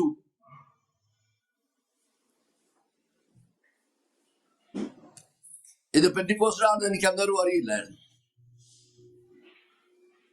അങ്ങനെ ഞാൻ ദൈവസന്നിധിയിൽ 3 കാര്യം ദൈവസന്നിധിയിൽ വെച്ചു. ഈ കാര്യങ്ങൾ നടക്കുകയാണെങ്കിൽ അങ്ങനെ അങ്ങയുടെ വേലയ്ക്ക് വേണ്ടി വിളിച്ചു എന്ന് എനിക്ക് മനസ്സിലാവും. ഒന്ന്, ഞാനിങ്ങനെ തീരുമാനമെടുക്കുമ്പോൾ എന്റെ സഹോദരനും ഗൾഫിൽ പോകുന്നതിന് വേണ്ടി ട്രൈ ചെയ്തുകൊണ്ടിരിക്കുകയാണ്. അന്നേരം ഞാൻ പോകുന്നതിന് മുമ്പ് ഇദ്ദേഹം ഗൾഫിൽ പോകണം. ഞാൻ ദൈവസന്നിധിയിൽ ദൈവത്തോട് പറഞ്ഞു, കർത്താവേ, നീ എന്നെ അങ്ങയുടെ വേലയ്ക്ക് വേണ്ടി വിളിച്ചതാണെങ്കിൽ എന്റെ സഹോദരൻ ഈ മാസത്തിൽ തന്നെ ഗൾഫിൽ പോകണം. 2, ഞാൻ ജോലി റിസൈൻ ചെയ്യുമ്പോൾ എന്റെ പ്രോഫിറ്റ് ഫണ്ടെല്ലാം അന്നേരം തന്നെ ലഭിക്കണം. 3, ഞാൻ പറഞ്ഞല്ലോ, ഞങ്ങൾ പണ്ടും CGS-ലാണ്. അവിടെ റൂം ഡിപ്പോസിറ്റ് കൊടുത്തിട്ടുണ്ട്. ഈ ഡിപ്പോസിറ്റ് തിരികെ കിട്ടണം. ദൈവത്തിന് മഹത്വം. ഞാൻ പറയട്ടെ, 1 മാസത്തിനകം ഈ 3 കൂട്ടം കാര്യങ്ങളും സ്വർഗത്തിലെ ദൈവം സാധിപ്പിച്ചു തന്നു.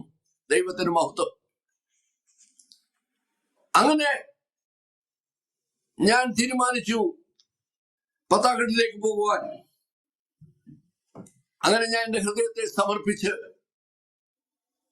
ഞാനിങ്ങനെ പ്രാർത്ഥിച്ചുകൊണ്ടിരുന്നപ്പോൾ TV-യിൽ അങ്ങനെ പടം കാണുന്നു എന്ന് പോലെ ഞാൻ ചെയ്ത തെറ്റുകളും കുറ്റങ്ങളും എനിക്ക് കാണുവാനിടയായി. ഒരു പാസ്റ്ററോ ഒരച്ഛനോ ഒരു ഉപദേശിയോ എന്നോട് പറഞ്ഞില്ല രക്ഷിക്കപ്പെടണമെന്നൊന്നും. അങ്ങനെ അന്നിന് ദൈവസന്നിധിയിൽ നിന്ന് കരഞ്ഞ് ദൈവത്തോട് ക്ഷമ ചോദിച്ചിട്ട് ഉടനെ തന്നെ ഇല്ലെന്റെ അടുത്ത് ഞാൻ എന്റെ കൊച്ചമ്മയ്ക്ക്, എന്റെ ഫാദറിന്, മദറിന്, എന്റെ ഉപ്പാപ്പന്റെ മകന് ഒക്കെ കത്തെഴുതുവാൻ തുടങ്ങി. കാരണം ഞാൻ പറഞ്ഞല്ലോ, ബാല്യത്തിൽ തന്നെ ഞാനൊരു കുസൃതി പയ്യനായിരുന്നു. എന്റെ പിതാവ് പഠിച്ച്, എന്റെ പിതാവിന്റെ 6 സഹോദരങ്ങളാണ്. എന്റെ പിതാവ് മൂത്തതാണ്. ബാക്കി 5 പേരും മറ്റ് ഗൾഫ് കൺട്രിയിലാണ്. ഞങ്ങളെക്കാൾ ഉയർന്ന നിലവാരത്തിൽ താമസിക്കുന്നവരാണ്. അതുകൊണ്ട് എന്റെ വല്യപ്പച്ചൻ എന്നെ വലിയ കാര്യമാണ്. ബാങ്കിൽ പൈസ എടുക്കാൻ പോകുമ്പോൾ എന്നെയാണ് അപ്പച്ചൻ കൊണ്ടുപോകുന്നത്. അപ്പച്ചനെ കൊണ്ട് ബാങ്കിൽ കൊണ്ടുപോയി പൈസ എടുത്ത് അന്നത്തെ കാലത്ത് അരിപ്പെട്ടിയിൽ പൈസ വെച്ചിട്ട് അപ്പച്ചനകത്തോട്ട് പോകുമ്പോൾ ഞാൻ തിരികെ വന്ന് ആരും അറിയാതെ പെട്ടി തുറന്ന് അതിൽ നിന്നും കുറച്ച് പൈസ എടുത്ത് അടുത്തുള്ള ഒരു മാവിന്റെ ചോട്ടിൽ കൊണ്ട് കുഴിച്ചിടും. 2-3 ദിവസം കഴിഞ്ഞ് അപ്പച്ചൻ പൈസ നോക്കുമ്പോൾ പൈസ കാണത്തില്ല. അന്നേരം അപ്പച്ചൻ അവിടെ താമസിച്ച അപ്പാപ്പന്റെ മോനെ പിടിച്ചടിക്കുകയും ഞാനും പറഞ്ഞു, നീയാണ്, ഞാനല്ലേ കൊണ്ടുവച്ചത്, ഞാനല്ലേ അപ്പച്ചനൂടെ പോയത്, ഞങ്ങൾ ഇത്രയും രൂപയല്ലേ എടുത്തത്, ഇതിന്റെ എവിടുന്ന് പോയി പൈസ എന്ന് ഞാൻ അവനെ കയർത്ത് അവനെ അടിക്കുകയും അടുക്ക് പറയുകയും ഒക്കെ ചെയ്യുമായിരുന്നു. ഇതെല്ലാം ഒരു സ്ക്രീനിൽ കാണുന്ന പോലെ എന്റെ മുമ്പിൽ കാണുവാനിടയായി. അന്ന് ഞാനിത് ഒരു ഇല്ലന്റെ എടുത്തിട്ട് എന്റെ കൊച്ചമ്മയ്ക്കും എന്റെ വല്യപ്പച്ചനും ഒക്കെ കത്തെഴുതി. അപ്പോൾ അവർ വിചാരിച്ചു എനിക്കും തലയ്ക്ക് നല്ല സ്ഥിരമില്ലാതായോ. എന്നെ കേൾക്കുന്ന പ്രിയപ്പെട്ടവരെ, ഞാൻ പറയട്ടെ, അങ്ങനെ ഞാൻ പത്താംകോട്ടിലേക്ക് പോകുവാൻ തീരുമാനിച്ച് പത്താംകോട്ട് വരുന്ന വഴിയെല്ലാം ആ കത്തി തന്നെ എഴുതി തന്നായിരുന്നു. 1987 ജൂൺ മാസത്തിൽ ഞാൻ പത്താംകോട്ടെത്തി. എങ്ങനെ എത്തണമെന്നുള്ള എല്ലാ വഴികളും ആ കത്തിനോടുണ്ടായിരുന്നു. ആ കത്തിൻ പ്രകാരം ഞാൻ അവിടെ ചെന്നപ്പോൾ അവിടെ ഇങ്ങനെ ഒരു ബൈബിൾ വാക്യം എഴുതി വെച്ചിരിക്കുന്നു, behold I am coming soon. ഞാൻ ഇത് വന്നപ്പോൾ എനിക്ക് തോന്നി, ഇത് പെന്തിക്കോസുകാരുടെ ആണല്ലോ, ഇത് മർത്തോമക്കാരനല്ലല്ലോ എന്ന് വിചാരിച്ച് അകത്തോട്ട് കയറിയപ്പോൾ പാസ്റ്റർ ഈപ്പൻ എന്നെ സ്വാഗതം ചെയ്ത് വീട്ടിലോട്ട് കൊണ്ടുവന്നാൽ അദ്ദേഹത്തോട് ഞാൻ ചോദിച്ചു, ഈ പിച്ചാ ഇത് പെന്തിക്കോസ് ആണോ അതോ മർത്തോമക്കാരനാണോ? അദ്ദേഹം പുഞ്ചിരിച്ചുകൊണ്ട് പറഞ്ഞു, ഞാനും ഒരു മർത്തോമക്കാരനാണ് എന്ന് പറഞ്ഞ് അദ്ദേഹത്തിന്റെ വീട്ടിലേക്ക് എന്നെ കൊണ്ടുപോയി. അവിടെ ചെന്ന് കഴിഞ്ഞപ്പോൾ അവിടുത്തെ മാമ സുസുമാമ ചായയുമായിട്ട് എന്റെ അടുക്കിലേക്ക് വന്നപ്പോൾ എന്റെ സംശയം മുഴുവനായി മാറിക്കിട്ടി. കാരണം കഴുത്തേലും കഥയിലും ഒന്നും തന്നെ ഇല്ല. ഇവരെന്നെ കബളിപ്പിക്കുമായിരുന്നല്ലോ, ഇനി ഇവരോട് സംസാരിച്ചിട്ട് കാര്യമില്ല, ഇനി ഇവിടുന്ന് എങ്ങനെയെങ്കിലും തിരികെ പോകുന്നതോടുകൂടി ഞാൻ റൂമിൽ പോവുകയും ആ സമയത്ത് അവിടെ വളരെ ശക്തമായ പ്രാർത്ഥന രാവിലെയും വൈകിട്ടും നടന്നുകൊണ്ടിരിക്കുകയാണ്. അങ്ങനെ ഈ പ്രാർത്ഥനയിൽ ഞാനും പോയിരിക്കുന്ന രീതിയിൽ അവിടെ പോയിരിക്കും. അല്പം എനിക്ക് ഹിന്ദി അറിയാവുന്നത് കൊണ്ട് ഞാൻ അവിടെയുള്ള ഒരു കൻസാമയോട് പറഞ്ഞു, എല്ലാരും ചാപ്പലിൽ കയറുമ്പോൾ എന്റെ ഈ പെട്ടി മുള്ളുവേലിക്കിടയിൽ കൂടെ അപ്പുറത്ത് റോഡിന്റെ സൈഡിൽ ഇട്ട് തരണം എന്ന് പറഞ്ഞ് അദ്ദേഹത്തിന് 10 രൂപയും കൊടുത്ത് ഞാനിങ്ങനെ എല്ലാ കാര്യവും ചട്ടം കെട്ടി ഡിവോഷന് വേണ്ടി എല്ലാവരും കയറിയപ്പോൾ ഞാനും കയറി. പ്രാർത്ഥന തുടങ്ങിയപ്പോൾ ഞാൻ ഇറങ്ങി വന്ന് പയ്യെ ഗേറ്റ് കടന്ന് അങ്ങോട്ട് ഇറങ്ങിയപ്പോഴാണ് തപ്പുമ്പോൾ ചാവി കാണുന്നില്ല. പുതിയ പെട്ടിയാണ്, ചാവി ഇല്ലാതെ എങ്ങനെയാണ് പെട്ടി പൊട്ടിക്കുന്നത്? ഞാൻ പെട്ടെന്ന് പിന്നെ തിരികെ വന്ന് അവിടെയൊന്നും ചാവി കണ്ടില്ല. അന്നേരം പെട്ടെന്ന് ഞാൻ ഡിവോഷന് വേണ്ടി അകത്ത് കയറി കൺസാമയോട് പെട്ടിയെടുത്ത് തിരികെ റൂമിൽ വെച്ചു. വിഷമത്തോടെ ദുഃഖത്തോടെ ഏറ്റവും പുറകിൽ പോയി ഇങ്ങനെ നിൽക്കുമ്പോൾ ശക്തമായ പ്രാർത്ഥന നടന്നുകൊണ്ടിരിക്കുകയാണെന്ന് പാസ്റ്റർ ജോർജ് കുട്ടി പാസ്റ്റർ ജമ്മുവിൽ നിന്ന് വന്നിട്ടുണ്ട്.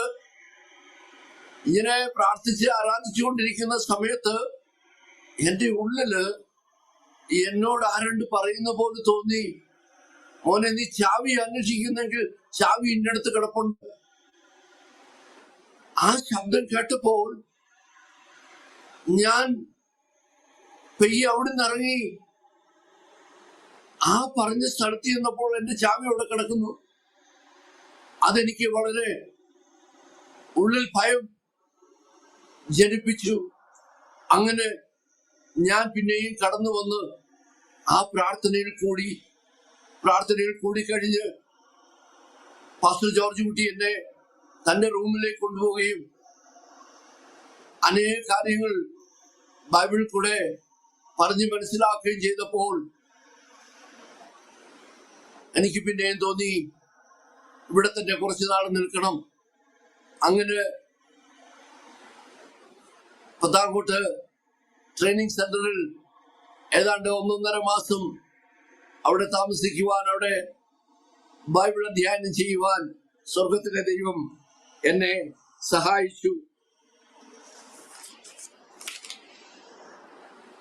അങ്ങനെ ഏതാണ്ട് 1 മാസം കഴിഞ്ഞപ്പോൾ സ്നാനപ്പെടുന്ന കാര്യത്തെ പറ്റി വന്നപ്പോൾ ഞാൻ MI പിച്ചനോട് പറഞ്ഞു, ഞാൻ ഓൾറെഡി സ്നാനപ്പെട്ടതാണ്, ഇനി സ്നാനപ്പെടേണ്ട ആവശ്യം എനിക്കില്ല. എന്നാൽ പിന്നെ അവരാരും തന്നെ നിർബന്ധിച്ചില്ല. ഇങ്ങനെ വചനം വായിച്ചു വന്നപ്പോൾ എനിക്ക് മനസ്സിലായി, രക്ഷിക്കപ്പെട്ട് കഴിഞ്ഞാണല്ലോ സ്നാനപ്പെടേണ്ടത്. അങ്ങനെ കർത്താവിന്റെ കൃപയിൽ അവിടെ MI പച്ചന്റെ കയ്യിൽ സ്നാനപ്പെടുവാൻ സ്വർഗത്തിലെ ദൈവം എന്നെ സഹായിച്ചു. രക്ഷിക്കപ്പെട്ട ശേഷമുള്ള ചില ബൈബിൾ കോളേജിലെ അനുഭവങ്ങൾ നിങ്ങളുമായി പങ്കുവെക്കുവാൻ ആഗ്രഹിക്കുന്നു. ഞാൻ പറഞ്ഞല്ലോ, ബൈബിൾ സ്കൂൾ ഒരു സെമിനാരിയിൽ പഠിക്കണമെന്നുള്ള ആഗ്രഹത്തോട് ഞാൻ ചെന്നുവെങ്കിൽ തന്നെയും ദൈവത്തിന്റെ വഴി നമ്മുടെ വഴിയല്ലല്ലോ. അതിശയകരമായ അത്ഭുതമായ കർത്താവിനെ ഇത്രത്തോളം ഇവിടെ കൊണ്ടെത്തിക്കഴിഞ്ഞപ്പോൾ എന്നെ പിന്നെയും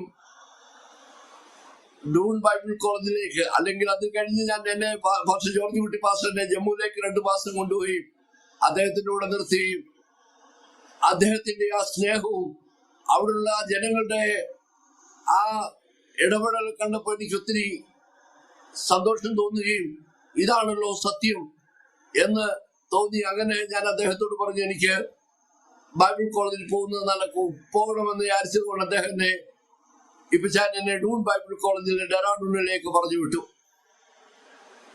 അങ്ങനെ ഡെറാഡൂണിൽ പഠിച്ചുകൊണ്ടിരിക്കുമ്പോൾ 1989 എന്നെ ഫർദർ സ്റ്റഡിക്ക് വേണ്ടി ഡെറാഡൂണിലെ ഡൂൺ ബൈബിൾ കോളേജിലേക്ക് എന്നെ വിട്ടത്. ഏതാണ്ട് 1-2 മാസം കഴിഞ്ഞപ്പോൾ എന്റെ കയ്യിലുണ്ടായിരുന്ന പൈസയും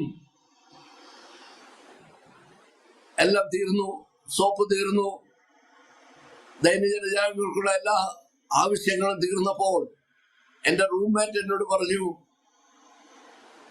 നിനക്ക് എന്ത് വേണമെങ്കിലും എന്റെ കബോർഡിൽ നിന്ന് എടുക്കാം. അങ്ങനെ 1-2 വട്ടം ഞാൻ അദ്ദേഹത്തിന്റെ കബോർഡിൽ നിന്ന് സോപ്പ് എടുക്കുകയും ഒക്കെ ചെയ്തപ്പോൾ ഒരു ദിവസം എനിക്ക് PG അങ്കിളിന്റെ സാക്ഷ്യം എനിക്ക് ഓർമ്മ വന്നു. ഏലിയാവിന് ദൈവം എങ്ങനെ പോറ്റി പുലർത്തിയോ ആ ദൈവം എന്റെയും ദൈവമാണല്ലോ. ഞാൻ എന്തിനാണ് ഈ സഹോദരന്റെ സോപ്പ് എടുക്കുന്നത്? ഞാനൊരു തീരുമാനമെടുത്തു, ഞാൻ ഇന്നു മുതൽ അദ്ദേഹത്തിന്റെ സോപ്പ് എടുക്കുകയില്ല. ഞാൻ പറഞ്ഞു, കർത്താവേ, നീ എനിക്ക് അതിനുള്ള പ്രതിവിധികൾ ചെയ്തു തരണം. എന്നാൽ ഞാൻ പറയട്ടെ, ഒന്നും സംഭവിച്ചില്ല. ഞാനത് സോപ്പില്ലാതെ തുണി നനയ്ക്കുവാൻ തുടങ്ങി. അങ്ങനെ നനയ്ക്കുന്ന ആ ഏരിയയിലേക്ക് ചെന്നപ്പോൾ മറ്റ് സഹോദരങ്ങൾ നനച്ചിട്ട് പകുതിയൊക്കെ ആകുമ്പോൾ സോപ്പ് ഒടിഞ്ഞു പോകുന്ന ആ തുക്കടകളെല്ലാം അവിടെ ഇവിടെയും കിടപ്പുണ്ട്. ഞാൻ ആരും അറിയാതെ ഈ തുക്കടകളെല്ലാം, അല്ലെങ്കിൽ ഈ ചെറിയ പീസുകളെല്ലാം ഒരു കവറിലാക്കി അങ്ങനെ കുറച്ച് നാളുകൾ ഈ സോപ്പിന്റെ കഷ്ണങ്ങൾ ഉപയോഗിച്ച് ഞാൻ എന്റെ തുണികൾ നനയ്ക്കുവാൻ തുടങ്ങി. ഞാൻ പറഞ്ഞല്ലോ, ഞാൻ പ്ലംബിങ്ങും വയറിങ്ങും ചെയ്യുന്നതുകൊണ്ട് കോളേജിൽ നിന്ന് എന്നെ കോളേജിന്റെ സ്റ്റോർ കീപ്പറായിട്ട് വെക്കുകയും കോളേജിൽ നിന്ന് ഇത് സ്വീഡിഷ് മിഷന്റെ കോളേജ് ആയിരുന്നല്ലോ ആ സമയത്ത്, കോളേജിൽ നിന്ന് പോക്കറ്റ് മണികൾ തരാൻ തുടങ്ങി. അങ്ങനെ എന്റെ നിത്യ ആവശ്യങ്ങളൊക്കെ അങ്ങനെ അവിടെ കഴിയുവാനിടയായി.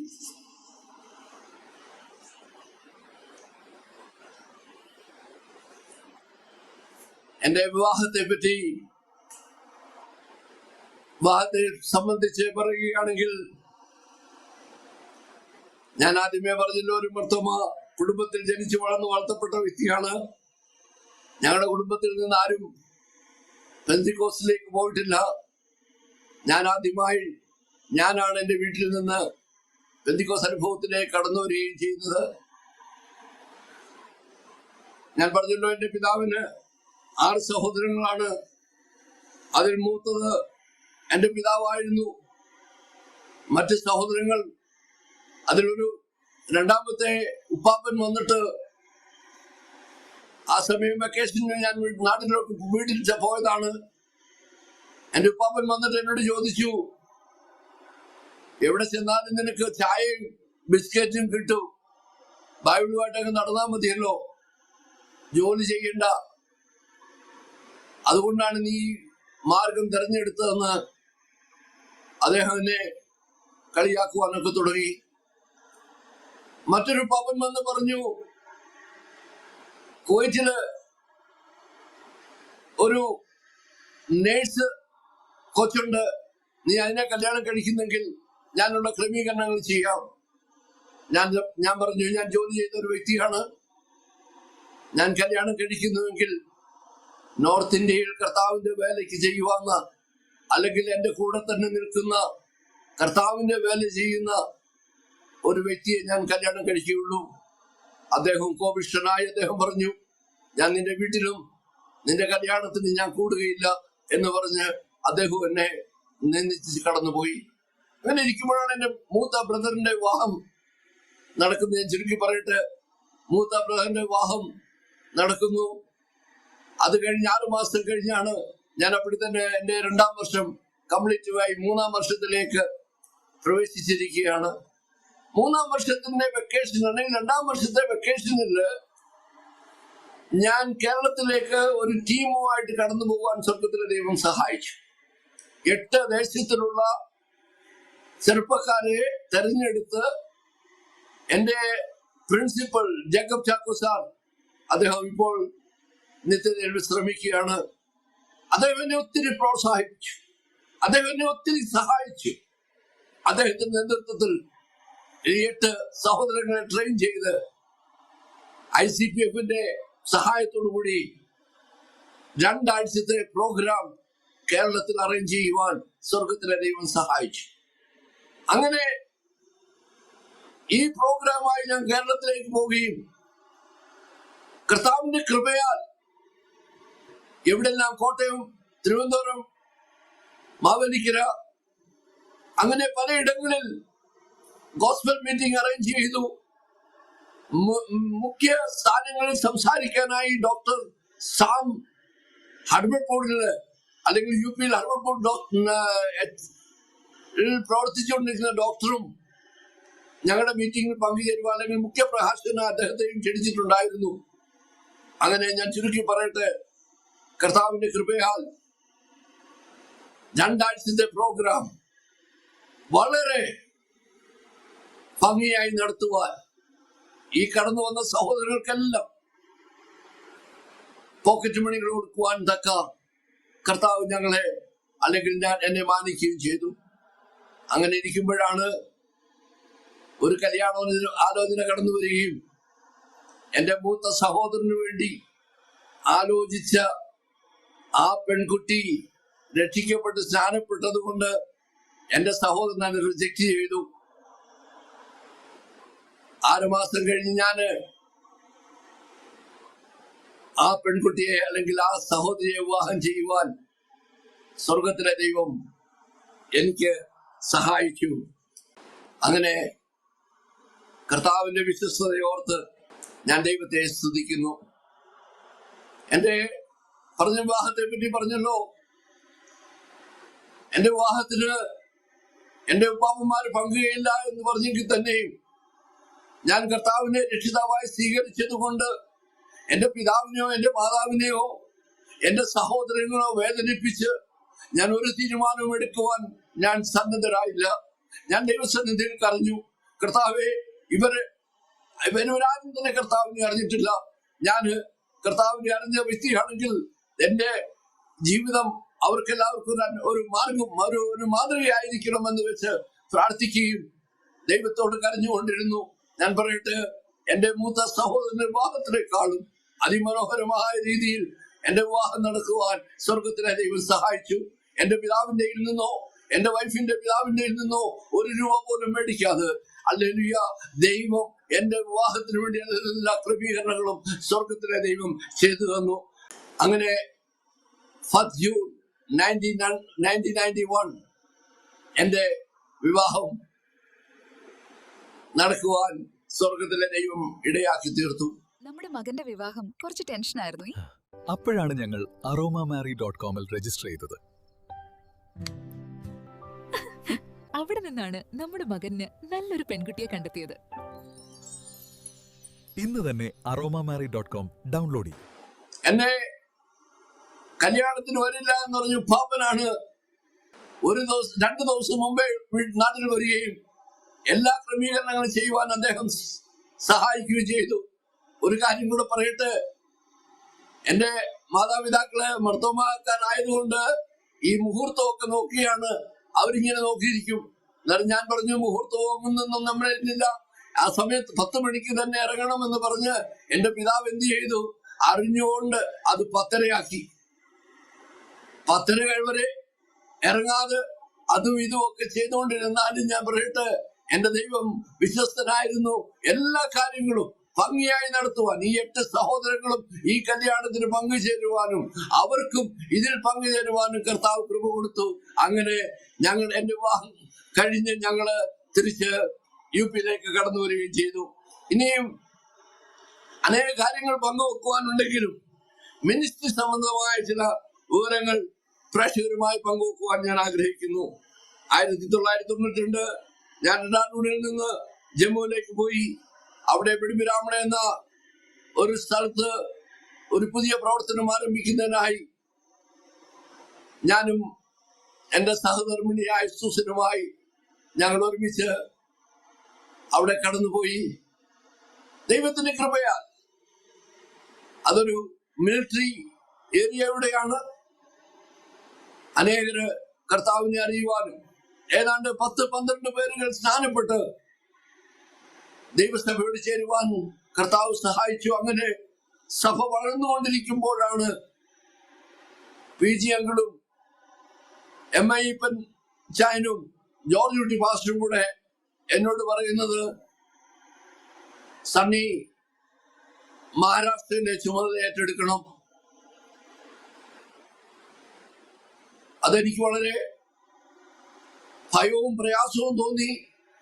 ഇവിടെ കർത്താവിന്റെ വേല വളരെ നല്ലതായി വളർന്നുകൊണ്ടിരിക്കുന്നു. പെട്ടെന്ന് തന്നെ മഹാരാഷ്ട്രയുടെ ചുമതല ഏൽപ്പിക്കാൻ ഞാനൊരു ലീഡറായിട്ടോ ഒരു ലീഡർഷിപ്പിലോ ഒന്നും വലുതായിട്ടൊന്നും എനിക്ക് അനുഭവമില്ല. പഠിത്തം കഴിഞ്ഞ് ബൈബിൾ സ്കൂൾ കഴിഞ്ഞ് വന്നതേ ഉള്ളൂ. 3 വർഷത്തെ ഗ്രാജുവേറ്റ് BTS കഴിഞ്ഞ് ജമ്മുവിലോട്ട് വന്ന് 2-3 മാസമായിട്ടുള്ളൂ. ഞാൻ ഈ പിച്ചാനോട് പറഞ്ഞു, ഈ പിച്ചായ ഞാൻ 2-3 ദിവസം പ്രാർത്ഥിച്ചിട്ട് തീരുമാനിക്കാം. അന്നേരം PG അങ്കിൾ പറഞ്ഞു, സണ്ണി ബ്രദറെ, അവിടെ ഉണ്ടായിരുന്ന പാസ്റ്റർ വയ്യമ്പത്തെ ടീം വിട്ടുപോയി. അവിടുത്തെ പ്രവർത്തനത്തിന് ചുമല് കൊടുക്കുവാൻ താങ്കൾക്ക് പോയേ മതിയാവും. PG അങ്കിളിനെ ഫേസ് ചെയ്യുവാൻ ഞങ്ങൾക്ക് അന്നും ഭയമായിരുന്നു, ഇന്നും ചെറിയ പേടിയുണ്ട്. അദ്ദേഹത്തിന്റെ സ്നേഹനിർഭമായ സംസാരം, അദ്ദേഹത്തിന്റെ സാക്ഷ്യം, അദ്ദേഹത്തിന്റെ കർത്താവിനുള്ള സമർപ്പണം ഞങ്ങളെയും വിവശരാക്കി ലാത്തൂരിലേക്ക് പോകുക. അങ്ങനെ ഐസിയുടെ ലീഡർഷിപ്പ് എന്നോട് പറഞ്ഞതുകൊണ്ട് മഹാരാഷ്ട്രയുടെയും കർണാടകയുടെയും ചുമതല ഏറ്റെടുക്കുവാൻ ഞങ്ങൾ തീരുമാനിച്ച് ലാത്തൂരിലേക്ക് വരുവാൻ ഞങ്ങൾ ഇതിനെ പ്ലാൻ ചെയ്യുകയാണ്. ഞാൻ ജോലിയിലായിരുന്നപ്പോൾ എടുത്ത തീരുമാനമാണ്. ഞാൻ ഒരിക്കലും തിരിച്ച് മഹാരാഷ്ട്രയിലേക്ക് വരില്ല. എന്നാൽ നമ്മുടെ വഴിയല്ലല്ലോ ദൈവത്തിന്റെ വഴി. സ്വർഗത്തിലെ ദൈവം ഞങ്ങളെ ലാത്തൂരിലേക്ക് അയച്ചു. 1992 ഒക്ടോബർ മാസമാണെന്ന് തോന്നുന്നു. ഞാനും 5 മാസം ഗർഭിണിയായ എന്റെ വൈഫ് സൂസനും ഞാൻ ലാത്തൂരിലേക്ക് പോകുന്നു. ആ സമയം സുവിശേഷത്തിനായി വളരെ പിന്നോക്കം നിൽക്കുന്ന ഒരു സ്ഥലമാണ് മറാഠവാഡ. അങ്ങനെ ഇരിക്കുമ്പോഴാണ് ലാത്തൂരിലെ ഭൂകമ്പം ഉണ്ടാകുന്നത്. സങ്കീർത്തനത്തിൽ നമ്മൾ വായിക്കുന്നത് പോലെ, നിന്റെ വശത്ത് 1000 പേരും വലതുവശത്ത് 10,000 പേരും വീഴും, എങ്കിലോ നിന്നോട് അടുത്ത് വരികയില്ല. ഈ കാര്യം അക്ഷരാർത്ഥത്തിൽ കാണുവാൻ സ്വർഗത്തിലെ ദൈവം സാധിച്ചു. ഏതാണ്ട് 60,000-ൽ പരം ജനങ്ങൾ നിമിഷ നേരം കൊണ്ട് ഈ ലോകത്തിൽ നിന്ന് മാറ്റപ്പെട്ടു. 100-140 ഗ്രാമങ്ങൾ ഈ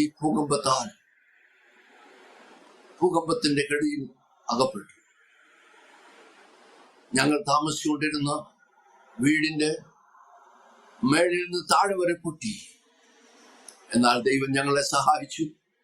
ആ സമയത്ത് ഞാൻ സൂസന് നല്ല സുഖമില്ലാത്തതിനാൽ ഞങ്ങൾ ഹോസ്പിറ്റലായിരുന്നു. അങ്ങനെ ആ മഹാദുരന്തത്തിൽ നിന്ന് സ്വർഗത്തിലെ ദൈവം ഞങ്ങളെയും കുടുംബത്തെയും സഹായിച്ചു സകല മഹത്വം കർത്താവിന് സമർപ്പിക്കുകയാണ്. അങ്ങനെ ഞാൻ ആദ്യം പറഞ്ഞല്ലോ, മറാഠവാഡ ഏറ്റവും പിന്നോക്കമായൊരു സ്ഥലമാണ്. ഈ പ്രദേശങ്ങളിൽ കർത്താവിന് വേണ്ടി ആത്മാക്കളെ നേടുന്നതിനാണല്ലോ ദൈവം ഞങ്ങളെ അവിടോട്ടേക്ക് അയച്ചത്. അങ്ങനെ ഈ ഭൂകമ്പം ഉണ്ടായപ്പോൾ മറ്റ് NGO സംഘടനകൾ, EFICOR, World Vision of India, CASA, Caritas, Malayala Manorama എന്നിവരുടെ NGO സംഘടനകൾ ലാത്തൂരിലേക്ക് കടന്നു വരികയും, ഞാനൊരു മലയാളിയായുള്ളത് കൊണ്ട് മിക്കവാറും എല്ലാവരും അവിടെ കടന്നു വരികയും വേൾഡ് വിഷന്റെയും കാസയുടെയും എഫിക്കോറിന്റെയും ഒക്കെ സ്റ്റാഫുകൾ ആരാധനയ്ക്ക് ഞങ്ങളുടെ കൂടെ കൂടുകയും ചെയ്തു. ഒരു കാര്യം കൂടെ പറയട്ടെ, അങ്ങനെ അവരുടെ കൂടെ സർവേ എടുക്കുവാൻ വേണ്ടി ഞാനും കൂടി. അങ്ങനെ വേൾഡ് വിഷൻ ഓഫ് ഇന്ത്യയുടെ ഡയറക്ടറായിരുന്ന ബോബ് ജേക്കബ്, അദ്ദേഹം നല്ലൊരു തികഞ്ഞ ഒരു ആത്മീയനായതുകൊണ്ട് അദ്ദേഹം എന്നോട് പറഞ്ഞു, പാസ്റ്റർ വരുന്നെങ്കിൽ വാ, ഞങ്ങളുടെ കൂടെ സർവേയിൽ കൂടിക്കോളാൻ പറഞ്ഞു. അങ്ങനെ അദ്ദേഹത്തിന്റെ കൂടെ ഞാനും കില്ലാർവാടി എന്ന ഒരു ഗ്രാമത്തിൽ സർവേ ചെയ്തുകൊണ്ടിരിക്കുമ്പോൾ അവിടുത്തെ സാഹചര്യങ്ങൾ അനുസരിച്ച് ഞങ്ങൾ കർത്താവിനെ പറ്റി അവരോട് ചിലരോടൊക്കെ പറയുമായിരുന്നു. അങ്ങനെ ഒരു ഭവനത്തിൽ ചെന്ന് അവിടെ സർവേ ചെയ്തുകൊണ്ടിരുന്നപ്പോൾ ആരൊക്കെ മരിച്ചു, എത്ര പേര് മരിച്ചു എന്നൊക്കെ ഇങ്ങനെ എഴുതി കൂട്ടത്തിൽ ഞാൻ അദ്ദേഹത്തോട് ചോദിച്ചു, യേശു നിങ്ങളുടെ ദുഃഖങ്ങളും ഭാരങ്ങളും മാറ്റി. യേശുവിനെ പറ്റി പറയും. അദ്ദേഹത്തിന്റെ മുഖം വളരെ വികൃതമാകുന്നു കണ്ടപ്പോൾ ഞാൻ വിചാരിച്ചു, പെട്ടെന്ന് ഞാൻ സബ്ജക്റ്റ് മാറ്റുവാൻ വേണ്ടി തുടങ്ങിയപ്പോൾ പിന്നെ ഞാൻ കാണുന്നത് ധാരാളമായി അദ്ദേഹത്തിന്റെ കണ്ണിൽ നിന്ന് കണ്ണുനീര് വീഴുകയാണ്. എന്റെ പ്രിയപ്പെട്ട പ്രേക്ഷകരെ, അദ്ദേഹം പറഞ്ഞ അടുത്ത വാക്കുകൾ നിങ്ങൾ കേൾക്കണമോ? അദ്ദേഹം ചോദിച്ചു, നിങ്ങൾ ഇത്രയും നാൾ എവിടെയായിരുന്നു? എന്റെ ചിറ്റപ്പൻ എല്ലാ ദിവസവും രാവിലെ 4 മണിക്ക് വിശ്വാണിയുടെ പ്രോഗ്രാം കാണുമായിരുന്നു. അദ്ദേഹത്തിന് യേശുവിനെ പറ്റി കൂടുതൽ അറിയണമായിരുന്നു. എന്നാൽ ആരെയും കണ്ടില്ല. അദ്ദേഹം ഈ ലോകത്ത് നിന്ന് മാറ്റപ്പെട്ടു. ആ വിവരം കേട്ടപ്പോൾ കേട്ടുനിന്ന ഞങ്ങളെല്ലാവരും ഞെട്ടിപ്പോയി. ആ ഭവനത്തിൽ തന്നെ നിന്നുകൊണ്ട് ഞാൻ ദൈവത്തോടൊരു തീരുമാനമെടുത്തു. ദൈവമേ, ഈ ഗ്രാമങ്ങളിലൊക്കെ പോയി കർത്താവിനെ പറ്റി പറയുവാൻ എന്നെ കൊണ്ട് സാധ്യമാകില്ല. കാരണം അവരുടെ ഭാഷകളൊന്നും എനിക്കറിയില്ലല്ലോ. കർത്താവേ, നീ 10 പേരെ തരുന്നുവെങ്കിൽ ലാത്തൂരിൽ ഒരു ട്രെയിനിങ് സെന്റർ തുടങ്ങാം. ഈ 10 പേരെ അവിടെ ട്രെയിൻ ചെയ്ത് ഈ ഗ്രാമങ്ങളിലേക്ക് വിടുവാൻ ഞാൻ കർത്താവിൽ ശരണം പ്രാപിച്ച് ഞാൻ എന്റെ സഹോദരങ്ങളോട് ഈ ദർശനങ്ങൾ പങ്കിട്ടു. അങ്ങനെ ഏതാണ്ട് 12 യൗവനക്കാരെ എനിക്ക് ലഭിച്ചു. ഞങ്ങൾ താമസിച്ചുകൊണ്ടിരുന്ന മുറിയിൽ ഒരു കർട്ടൻ കെട്ടിയിട്ട് ഞാനും എന്റെ ഭാര്യ സൂസനും കുഞ്ഞും എലിസബത്ത് എന്ന കൊച്ചു കുഞ്ഞും ഞങ്ങളെ 3 അവിടെ താമസിക്കും. ഇപ്പുറത്തെ സൈഡിൽ ഡെറി വിരിച്ചിട്ട് 10-12 സഹോദരങ്ങൾ ഒന്നിച്ച് കിടക്കും. ഈ സഹോദരങ്ങൾക്ക് ആഹാരം ഉണ്ടാക്കി കൊടുക്കുന്നത് സൂസനാണ്. ഒരു മടുപ്പും ഒരു മുഷിപ്പുമില്ല. ഈ കാര്യങ്ങളൊക്കെ ചെയ്യുവാൻ സൂസൻ തയ്യാറായി. അങ്ങനെ ട്രെയിനിങ് സെന്റർ തുടങ്ങുകയും ഈ സഹോദരങ്ങളെ ഈ ഗ്രാമങ്ങളിലേക്ക് അയക്കുവാൻ സ്വർഗത്തിലെ ദൈവം സഹായിച്ചു. എന്നാൽ ഒരു കാര്യം കൂടെ പറയട്ടെ, എബ്രിയം ക്രൂസൈഡിന്റെ അല്ലെങ്കിൽ ഈ ഭൂകമ്പം ഉണ്ടാകുന്നതിന്റെ 4-5 മാസം മുമ്പേ എബ്രിയം ക്രൂസൈഡിന്റെ ചില സുവിശേഷകർ കില്ലാരി എന്ന ഗ്രാമത്തിൽ സുവിശേഷം അറിയിച്ചതിനാൽ രാവിലെ 10 മണി മുതൽ വൈകിട്ട് 4 മണി വരെ അവരെ മരത്തിൽ കെട്ടിയിട്ട് അടിച്ച സന്ദർഭമുണ്ടായി.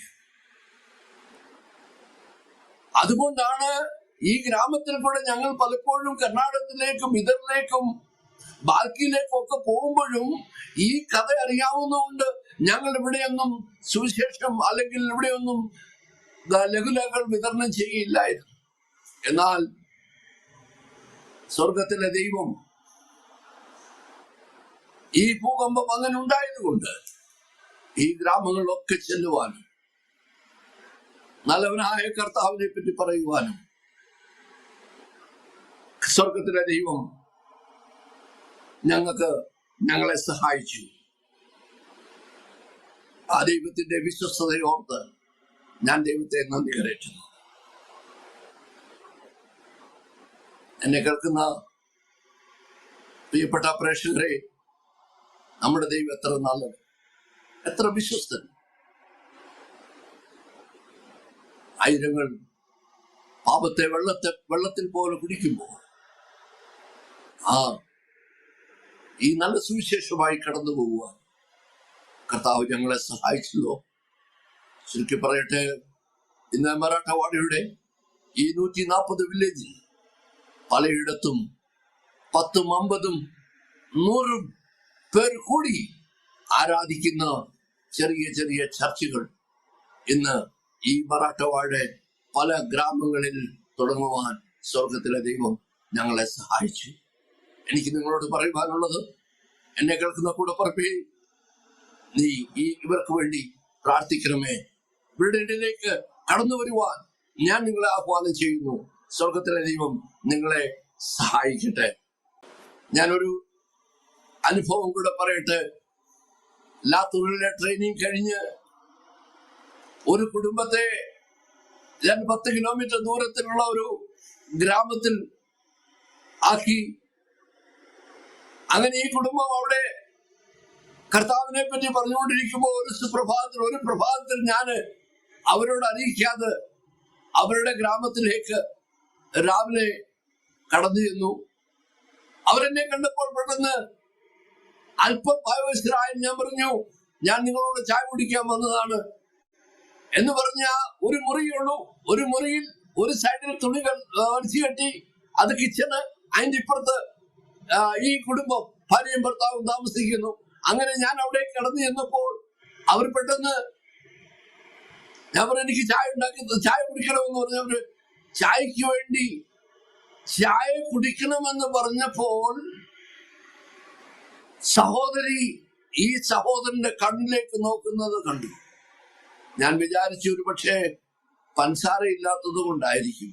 ഞാൻ പറഞ്ഞു, സാരമില്ല, പഞ്ചസാര വേണ്ട, പഞ്ചസാര ഇല്ല, ചായ ഇട്ട് തന്നാ മതി എന്ന് പറഞ്ഞ് അങ്ങനെ പറഞ്ഞപ്പോൾ ആ സഹോദരൻ പെട്ടെന്ന് അയലത്തുള്ള വീട്ടിലേക്ക് പോകുന്ന കണ്ടു. അദ്ദേഹം തിരികെ വന്ന് തന്റെ സഹോദരിയോട് എന്തോ പറയുന്നത് ഞാൻ കേട്ടു. ഞാൻ വിചാരിച്ചു ഒരു പക്ഷേ പഞ്ചസാര ഇല്ലാത്തതായിരിക്കും. എന്റെ കൂടപ്പുറപ്പേ, എന്റെ ദൈവം ഇന്നും ജീവിക്കുന്നു. ഞാൻ പറയട്ടെ, അദ്ദേഹം ആ പ്രിയ സഹോദരി 2 കപ്പ് ചായയായിട്ട് വന്ന് 1 കപ്പ് എനിക്ക് തന്നു, 1 കപ്പ് തന്റെ ഭർത്താവിനും കൊടുത്ത് ഞങ്ങളത് കുടിച്ചിട്ട് പ്രാർത്ഥിക്കുന്നതിനായി ഞാൻ എഴുന്നേറ്റ് നിന്നപ്പോൾ ആ സഹോദരി വാവിട്ട് കരയാൻ തുടങ്ങി. ഞാൻ ചോദിച്ചു, എന്ത് പറ്റി? ആ സഹോദരി പറയുകയാണ്, പാസ്റ്റങ്ങളെ, കാനാവിലെ കല്യാണത്തിന് വെള്ളം വീഞ്ഞാക്കിയെന്ന് ഞങ്ങൾ വായിച്ച് പാസ്റ്റങ്ങൾ ഞങ്ങളെ പഠിപ്പിച്ചല്ലോ. എന്നാൽ ഇവിടെ വെള്ളം മണ്ണെണ്ണയായി മാറിയ വിവരം ഞാൻ പറയട്ടെ.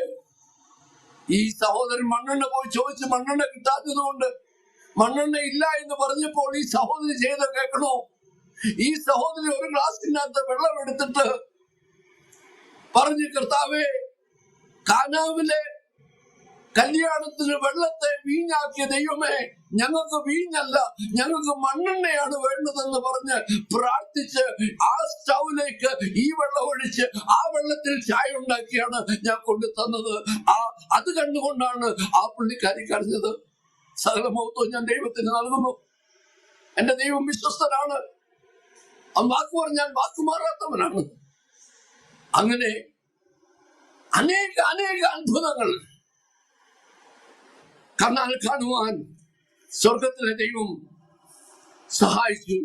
1998 ലാത്തൂരിൽ നിന്ന് ഞങ്ങൾ സോളാപ്പൂരിലേക്ക് പ്രവർത്തനം വ്യാപിപ്പിച്ചു. വർഷത്തിൽ 2 പ്രാവശ്യം ഞങ്ങളുടെ ലീഡേഴ്സ് മീറ്റിംഗ് ഡൽഹിയിൽ നടക്കും. ഡൽഹിയിലോ മറ്റു പലയിടങ്ങളിലോ നടക്കും. ഒരു ലീഡേഴ്സ് മീറ്റിംഗില് ഞങ്ങള് ലീഡേഴ്സിനോട് ഓരോരുത്തരോടും ആവശ്യങ്ങൾ ചോദിക്കുകയും ബഡ്ജറ്റുകൾ ചോദിക്കുകയും ഒക്കെ ചെയ്യും. അന്ന് ഞങ്ങളുടെ വലതുവശത്ത് ഞാനായിരുന്നത്. പെട്ടെന്ന് അദ്ദേഹം എന്നോട് ടേൺ ചെയ്ത് ചോദിച്ചു, സഖറിയ ബ്രദറെ, സോളാപൂരിൽ ബൈബിൾ സ്കൂൾ മേടിക്കാൻ അല്ലെങ്കിൽ ഹെഡ്ക്വാർട്ടർ പണിയാൻ എത്ര സ്ഥലം വേണം? പെട്ടെന്നുള്ള ചോദ്യമായിട്ട് ഞാൻ പറഞ്ഞു, 2 ഏക്കർ വേണം. എത്ര രൂപയാവും? 4.5 ലക്ഷം രൂപ ആവും. ഇദ്ദേഹം പെട്ടെന്ന് അദ്ദേഹത്തിന്റെ ബുക്കിൽ എഴുതി വെക്കുകയും ഇങ്ങനെ പലപ്പോഴും ചോദിക്കുകയും പലപ്പോഴും എഴുതി വെക്കുകയും ചെയ്യുന്നതുകൊണ്ട് അത്ര ഗണ്യമാക്കാനൊന്നും പോയില്ല, അത്ര കാര്യമാക്കാനൊന്നും പോയില്ല. ലീഡേഴ്സ് മീറ്റിംഗ് ഒക്കെ കഴിഞ്ഞ് ഞാൻ തിരിച്ച് സോളാപ്പൂരിൽ വന്ന് ഒരാഴ്ച കഴിഞ്ഞപ്പോൾ ഞങ്ങളുടെ ഫോൺ, ബ്രദറെ, പറഞ്ഞ പ്രകാരം 4.5 ലക്ഷം രൂപ അയക്കുന്നു, 2 ഏക്കർ സ്ഥലം മേടിച്ചാണ്. പൈസ വന്നു കഴിഞ്ഞപ്പോൾ സ്ഥലത്തിനെ പറ്റി അന്വേഷിക്കാൻ തുടങ്ങിയപ്പോൾ മനസ്സിലായി, ഒരു ഏക്കറിന് 5-8 ലക്ഷം വരെയാണ്. ഞാൻ എന്റെ അഭിഷേകത്തിനോട് പറഞ്ഞത്, എന്റെ ലീഡറോട് പറഞ്ഞ് 2 ഏക്കർ 4 ലക്ഷം കിട്ടും. ഞാൻ വളരെ ഇരിപ്പനായി. ഞാൻ അങ്കിളിനെ വിളിച്ചു, അങ്കിളെ, സോറി, ഇവിടുത്തെ വിലയൊക്കെ ഇങ്ങനെയാണ്.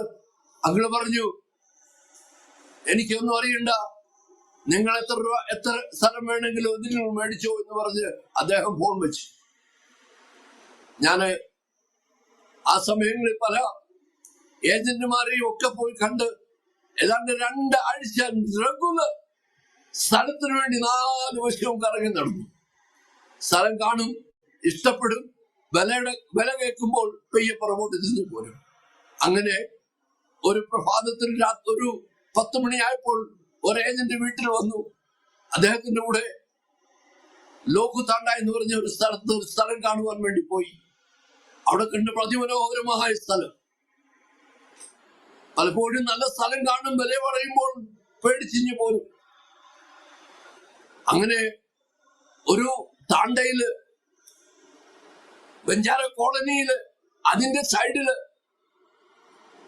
6 ഏക്കറിന്റെ ഒരു നല്ല പ്ലെയിനായ സ്ഥലം.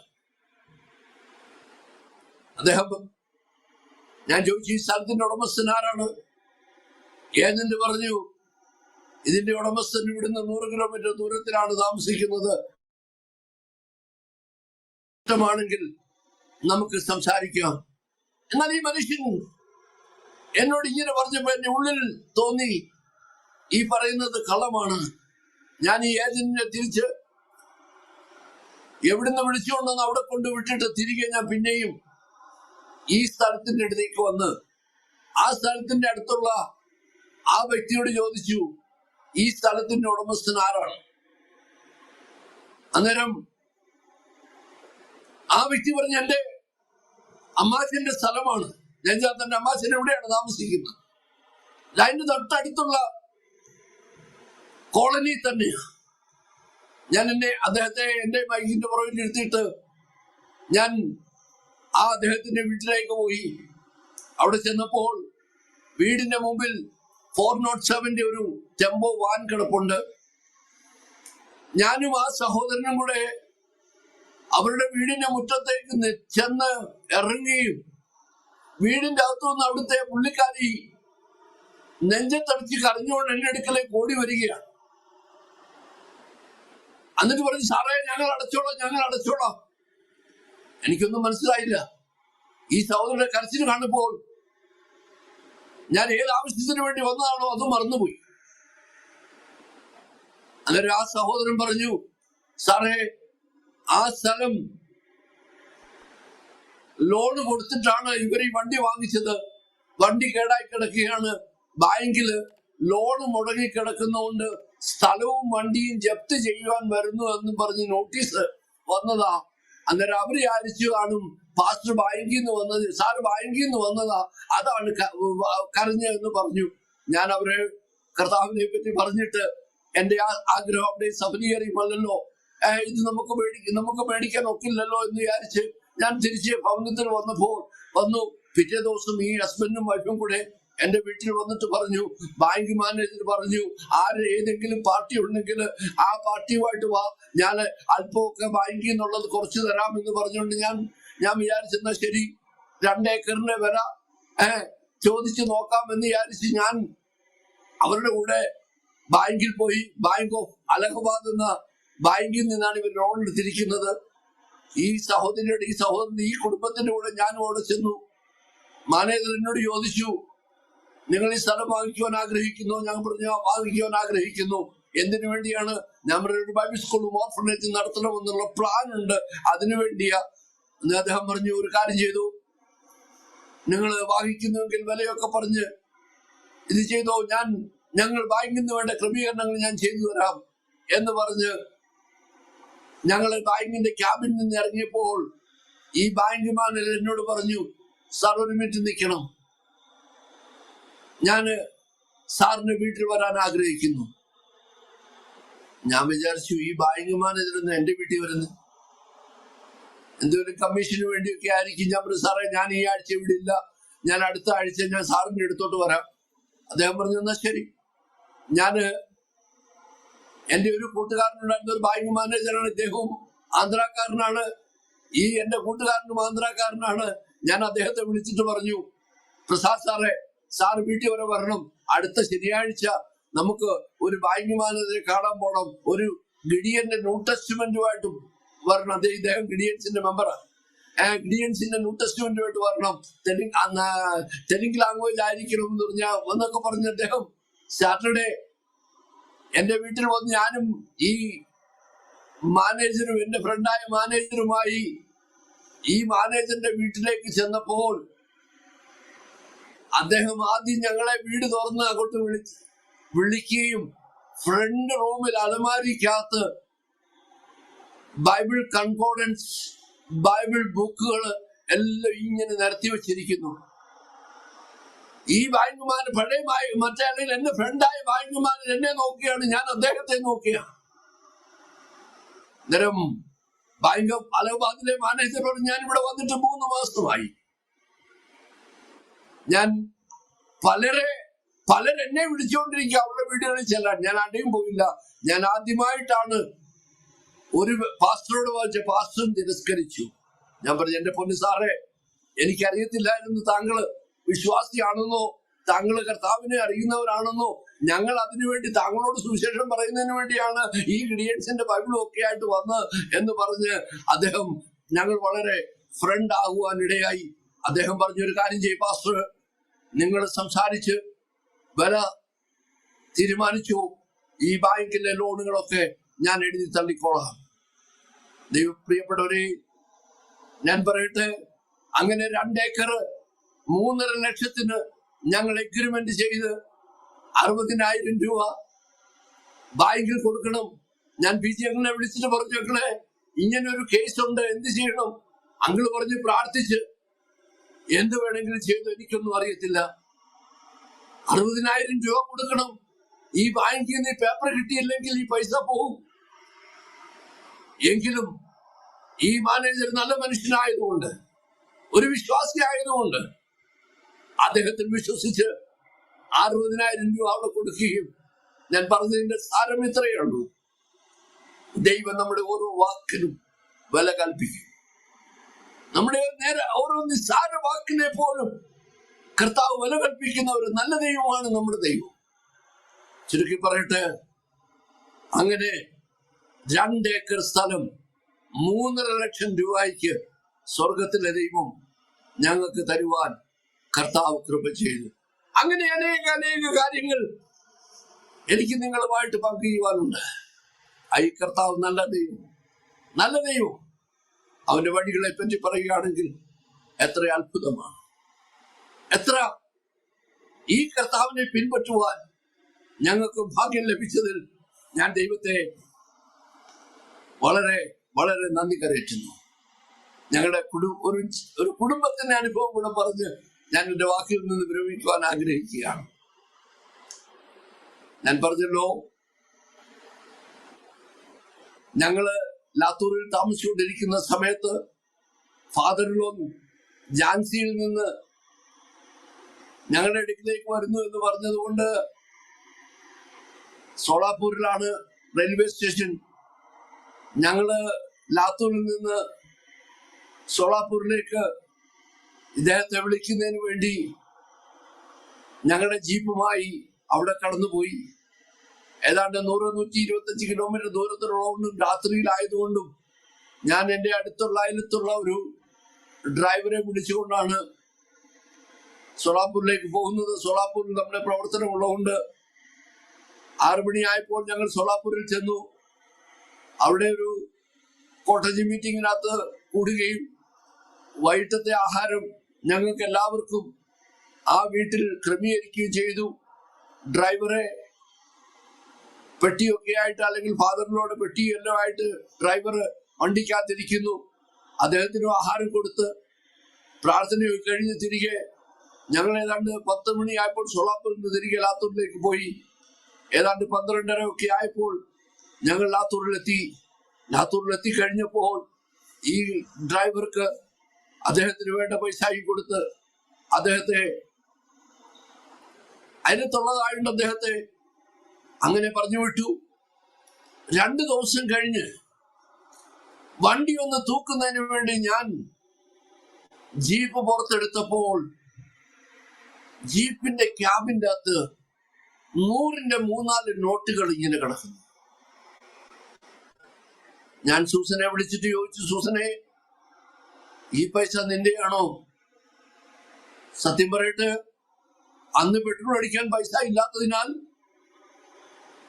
ഒരു വിശ്വാസിയുടെ 500 രൂപ മേടിച്ചുകൊണ്ടാണ് ഞങ്ങൾ സോളാപൂരിൽ പോകുന്നത്. ഞാൻ വിചാരിച്ചു സൂസന്റെ പൈസ വെച്ചിട്ട്, സൂസൻ പൈസ ഇല്ലെന്ന് പറഞ്ഞല്ലോ. സൂസൻ പറഞ്ഞു, വസനിച്ചാൻ എന്റെ ഈ പൈസ ഒന്നുമില്ലായിരുന്നു. അങ്ങനെ പിതാവ് പെട്ടി തുറന്നപ്പോൾ പറയുന്നു, എന്റെ പെട്ടി ആരോ പൊട്ടിച്ചു. പെട്ടിക്കകത്തുണ്ടായിരുന്ന 5000-ൽ പരം രൂപ അതിൻ്റെ അകത്തില്ല. ഞാൻ പെട്ടെന്ന് ആ ഡ്രൈവറെ വിളിച്ചു. അദ്ദേഹം പറഞ്ഞു, ഇല്ല, ഞാൻ എടുത്തിട്ടില്ല. ഞാൻ ചോദിച്ചു, താങ്കളെയാണല്ലോ വണ്ടി ഏൽപ്പിച്ചിട്ട് പോയെ? താങ്കളല്ലെങ്കിൽ താങ്കളെ വണ്ടി ഇട്ടിട്ട് എവിടെയെങ്കിലും പോയോ? പെട്ടിയുടെ ലോക്ക് മാത്രം പൊട്ടിക്കിടക്കുന്നു. ആരെങ്കിലും എടുത്തോണ്ട് പോയ പെട്ടിയുടെ അടുത്ത് പോകണ്ടായോ? ഈ മനുഷ്യൻ എന്റെ അടുത്ത് കയർക്കുവാൻ തുടങ്ങി. ഞങ്ങൾ പാവങ്ങളാണ്, എങ്കിലും ഞങ്ങൾ ആരുടെയും പൈസ മോഷ്ടിക്കത്തില്ല എന്നൊക്കെ പറഞ്ഞ് ഇദ്ദേഹം വളരെ അസഭ്യമാകുന്ന ഭാഷകൾ പറയാണ്. ഫാദറിനെ പറഞ്ഞു, കേസ് കൊടുക്കണം. ഞാൻ പറയില്ല. ഞാൻ എന്റെ ആരുടെ നിന്നാണ് 500 രൂപ വാങ്ങിച്ച് അദ്ദേഹത്തെ വിളിച്ചിട്ട് പറഞ്ഞു, വാ ഫ്രാൻസിസെ, നമുക്ക് 3 ദിവസം ഫാസ്റ്റിംഗ് ഇരിക്കാം. ഞാനും ആ സഹോദരനും ഞങ്ങൾ ഇങ്ങനെ ചർച്ചില് ഫാസ്റ്റിംഗ് ഇരുന്നു. കർത്താവേ, ഇത് വെളിപ്പെടുത്തി തരണമേ. എന്റെ പ്രിയ പ്രേക്ഷകരെ, ഞാൻ പറയട്ടെ, പ്രാർത്ഥിച്ച് ഞങ്ങള് 3 ദിവസം കഴിഞ്ഞ് 3-ാം ദിവസം വൈകിട്ട് ഈ ഡ്രൈവറിന്റെ ഫാദർ കരഞ്ഞ് വിളിച്ചുകൊണ്ട് ഏതാണ്ട് 4000 രൂപയായി എന്റെ വീട്ടിലേക്ക് ഓടി വരികയാണ്. എന്നിട്ട് പറഞ്ഞു, പാതിരി, मेरा बेटा ने चोरी किया है, मेरे बेटा ने अभी वो अंबी चौकाई में जाते समय एक्सीडेंट हो गया. उन्होंने बोला मैंने पादरी का पैसा चोरी करके वहां पर रखा, उनको जल्दी लेकर दे दो. ഞാൻ പറഞ്ഞത്, ആ പിതാവിന്റെ മകൻ പിതാവിനോട് വിളിച്ചു പറഞ്ഞു, ഞാൻ ആ പാസ്റ്ററുടെ പൈസ ഞാനാണ് എടുത്തിരുന്നത്, ഇന്നടത്ത് ഇരിപ്പുണ്ട്, ആ പൈസ കൊണ്ട് അദ്ദേഹത്തിന് കൊടുക്ക്, എനിക്ക് ആക്സിഡന്റ് ആയി, ഞാൻ ഇവിടെ അമ്പു ചൗക്കായിലാണ്. ഈ പിതാവ് ഓടി വന്ന് ഞങ്ങളുടെ കാൽക്കൽ വീണ് ഈ പൈസ തന്നു. അപ്പോഴ് എന്റെ ഫാദറിനോന്റെ നിർബന്ധപ്രകാരം അടുത്തൊരു പോലീസ് സ്റ്റേഷനിൽ കേസ് കൊടുത്തായിരുന്നു. ഞാൻ ഇന്ന് ആ പോലീസുകാരനോട് പറഞ്ഞായിരുന്നു, സാറേ ഒരിക്കലും അവനെ അടിക്കരുത്.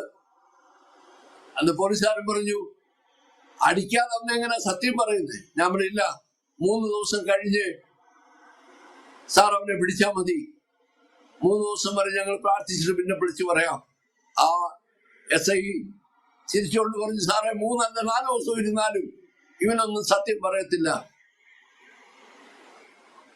എന്നാൽ ഞാൻ പറയട്ടെ, ലാത്തൂരിന്റെ പ്രദേശത്ത് ഈ വിവരങ്ങൾ പറക്കുവാൻ തുടങ്ങി. എല്ലാ ഞായറാഴ്ചയും ഈ SI പ്രാർത്ഥനയ്ക്ക് വേണ്ടി വീട്ടിൽ വരുക. അദ്ദേഹം പറഞ്ഞു, പാസ്റ്റർ, ഇങ്ങനത്തെ ഒരു കേസ് ഞങ്ങൾ ആദ്യമായിട്ട് കാണുക. അങ്ങനെ അനേക അത്ഭുതങ്ങൾ, അനേക അടയാളങ്ങൾ കർത്താവിന്റെ കൃപയാൽ ഈ പ്രദേശങ്ങളിലൊക്കെ നടക്കുന്നത് കാണുവാൻ കർത്താവ് ഇടയാക്കിയിട്ടുണ്ട്.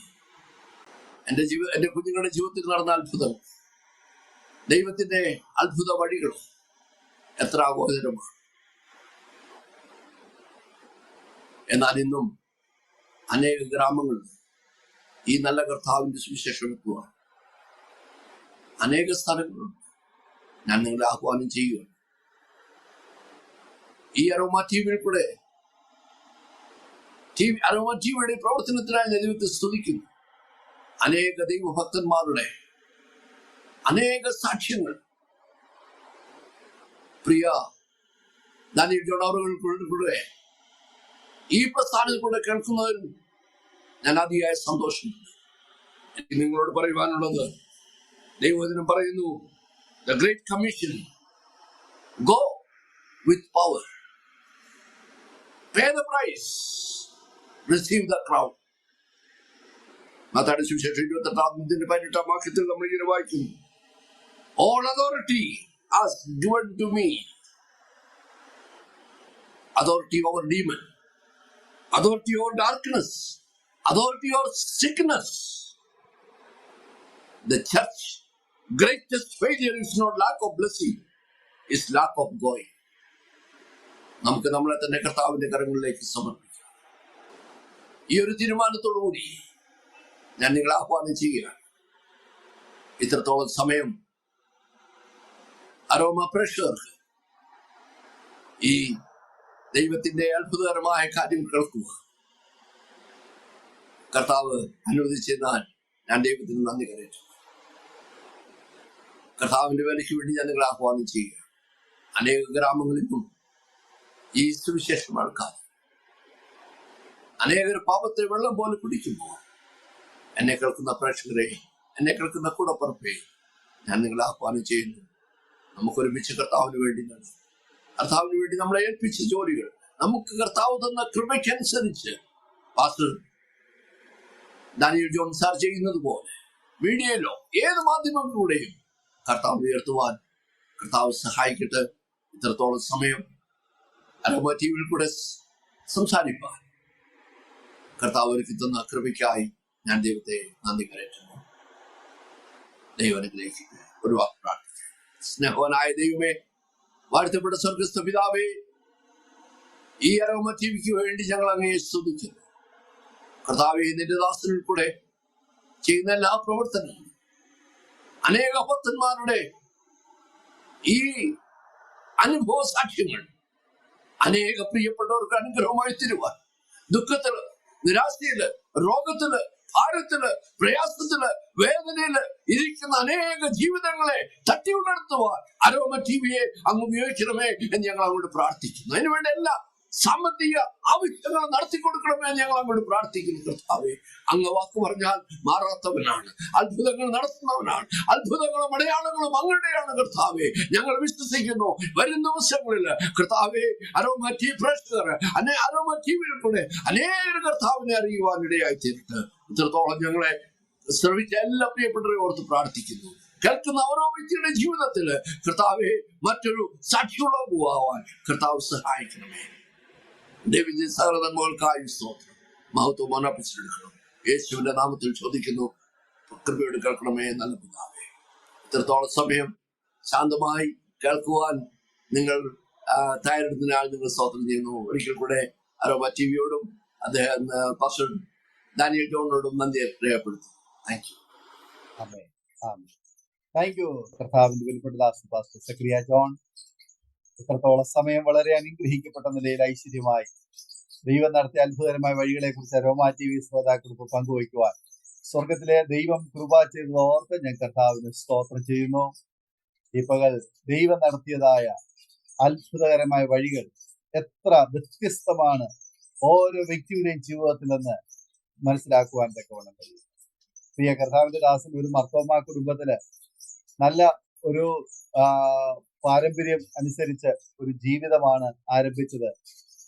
മക്കളിൽ മൂന്നാമനായിട്ട് ജനിച്ചു വളർത്തപ്പെട്ടു, പിതാവിന്റെ പ്രിയപുത്രനായിട്ട് ഒക്കെ വളർന്നു വന്നു.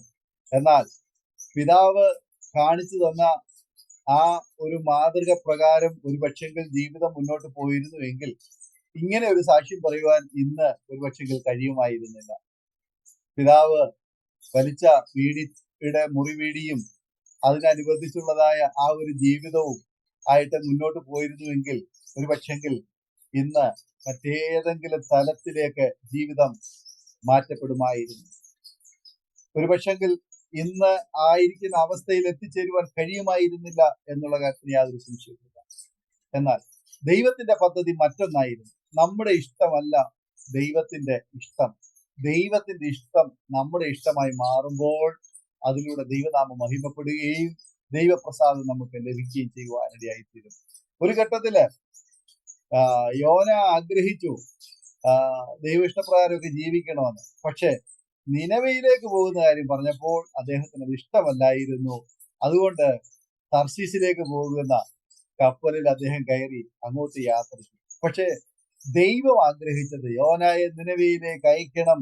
അവിടെയുള്ള ജനം നാശത്തിൽ നിന്ന്, മരണത്തിൽ നിന്ന്, പാപത്തിൽ നിന്ന് അവര് വിടുവിക്കപ്പെടണം, ദൈവത്തെ അറിയണം, നിത്യജീവനെ കണ്ടെത്തണമെന്ന് ദൈവം അവരെ കുറിച്ച് കണ്ടിരുന്നത് കൊണ്ട് യോന പോയ വഴിയിൽ തന്നെ ദൈവം യോനയെ മടക്കി വരുത്തുവാൻ വേണ്ടി ഒരു വഴി ഒരുക്കി. അത് ഇന്ന് വരെ അതിനു മുൻപ് ആരും ഉപയോഗിച്ചിട്ടില്ല, അതിനുശേഷം ആരും ഉപയോഗിച്ചിട്ടില്ലാത്ത യാത്രാ ക്രമീകരണങ്ങളാണ് യോനയ്ക്ക് വേണ്ടിയിട്ട് ദൈവം ഒരുക്കുവാൻ ഇടയായത്.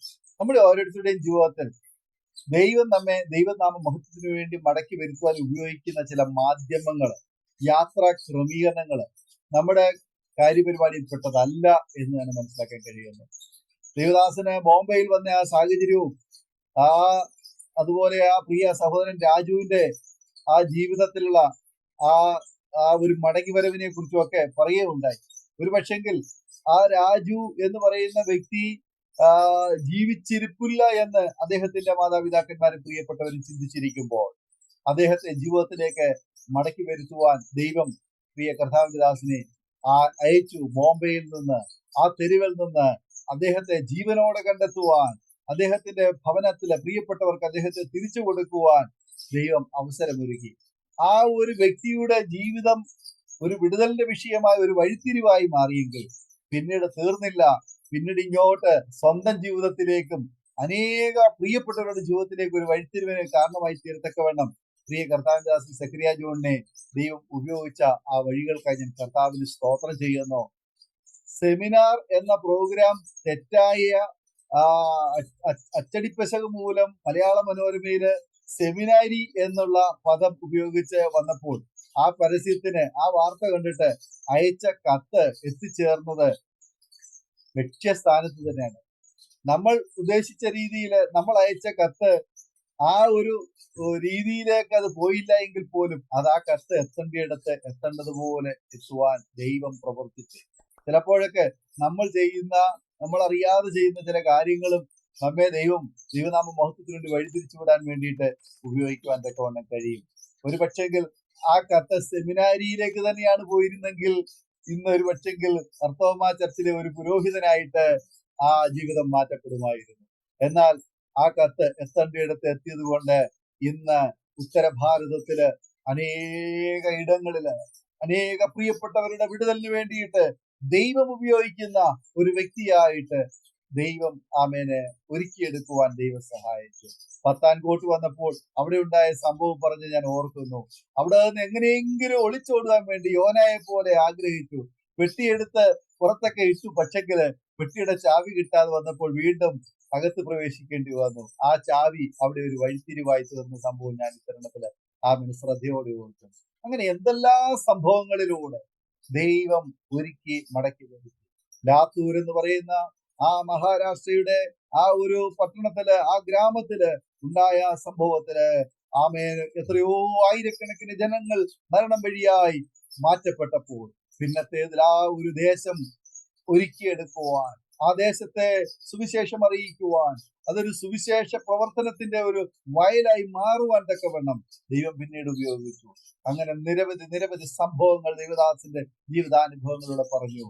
അതിനേക്കാൾ ഉപരിയായി ദൈവരാജ്യത്തിന് വേണ്ടി ഐതി പ്രസ്ഥാനത്തിന്റെ മുൻനിരയിൽ നിന്ന് കർത്താവിന് വേണ്ടി ശക്തമായി പോരാടുവാൻ ദൈവം ആമേൻ അവിടെയുള്ള അനേക ലീഡേഴ്സിനോടൊപ്പം കർത്താവിന്റെ ദാസനെയും ഉപയോഗിക്കുന്നു എന്ന് കേൾക്കാൻ കഴിഞ്ഞു. ദൈവം അനുഗ്രഹിക്കട്ടെ ദൈവദാസൻ ദൈവനാമ മഹത്വത്തിന് വേണ്ടി ചെയ്യുന്ന എല്ലാ സേവനങ്ങൾക്കും പ്രയത്നങ്ങൾക്കും ഉയരത്തിലെ ദൈവം വലിയൊരു പ്രതിഫലം ഒരുക്കിയിരിക്കുന്നു. ദൈവദാസനെ കുടുംബത്തെയും ദൈവം സൗഖ്യത്തോടെ, ആരോഗ്യത്തോടെ, ദീർഘായുസോടെ കർത്താവിന് വേണ്ടി പ്രയോജനപ്പെടുവാൻ പിന്നെയും ഉപയോഗിക്കട്ടെ എന്ന് ഇത്തരണത്തിൽ ആശംസിക്കുകയും പ്രാർത്ഥിക്കുകയും ചെയ്യുന്നു.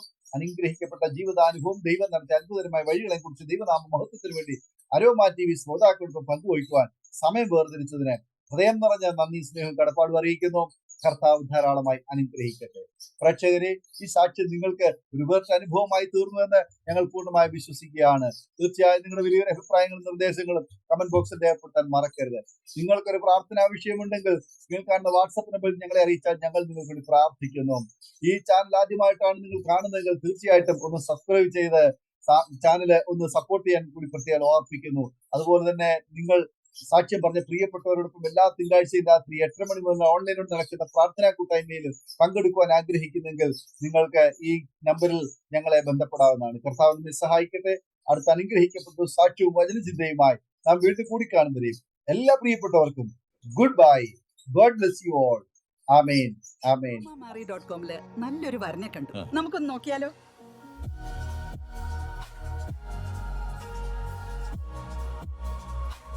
എന്തായാലും നമ്മൾ അറോമ മാറി തിരഞ്ഞെടുത്തത് ശരിയായ തീരുമാനമായിരുന്നു.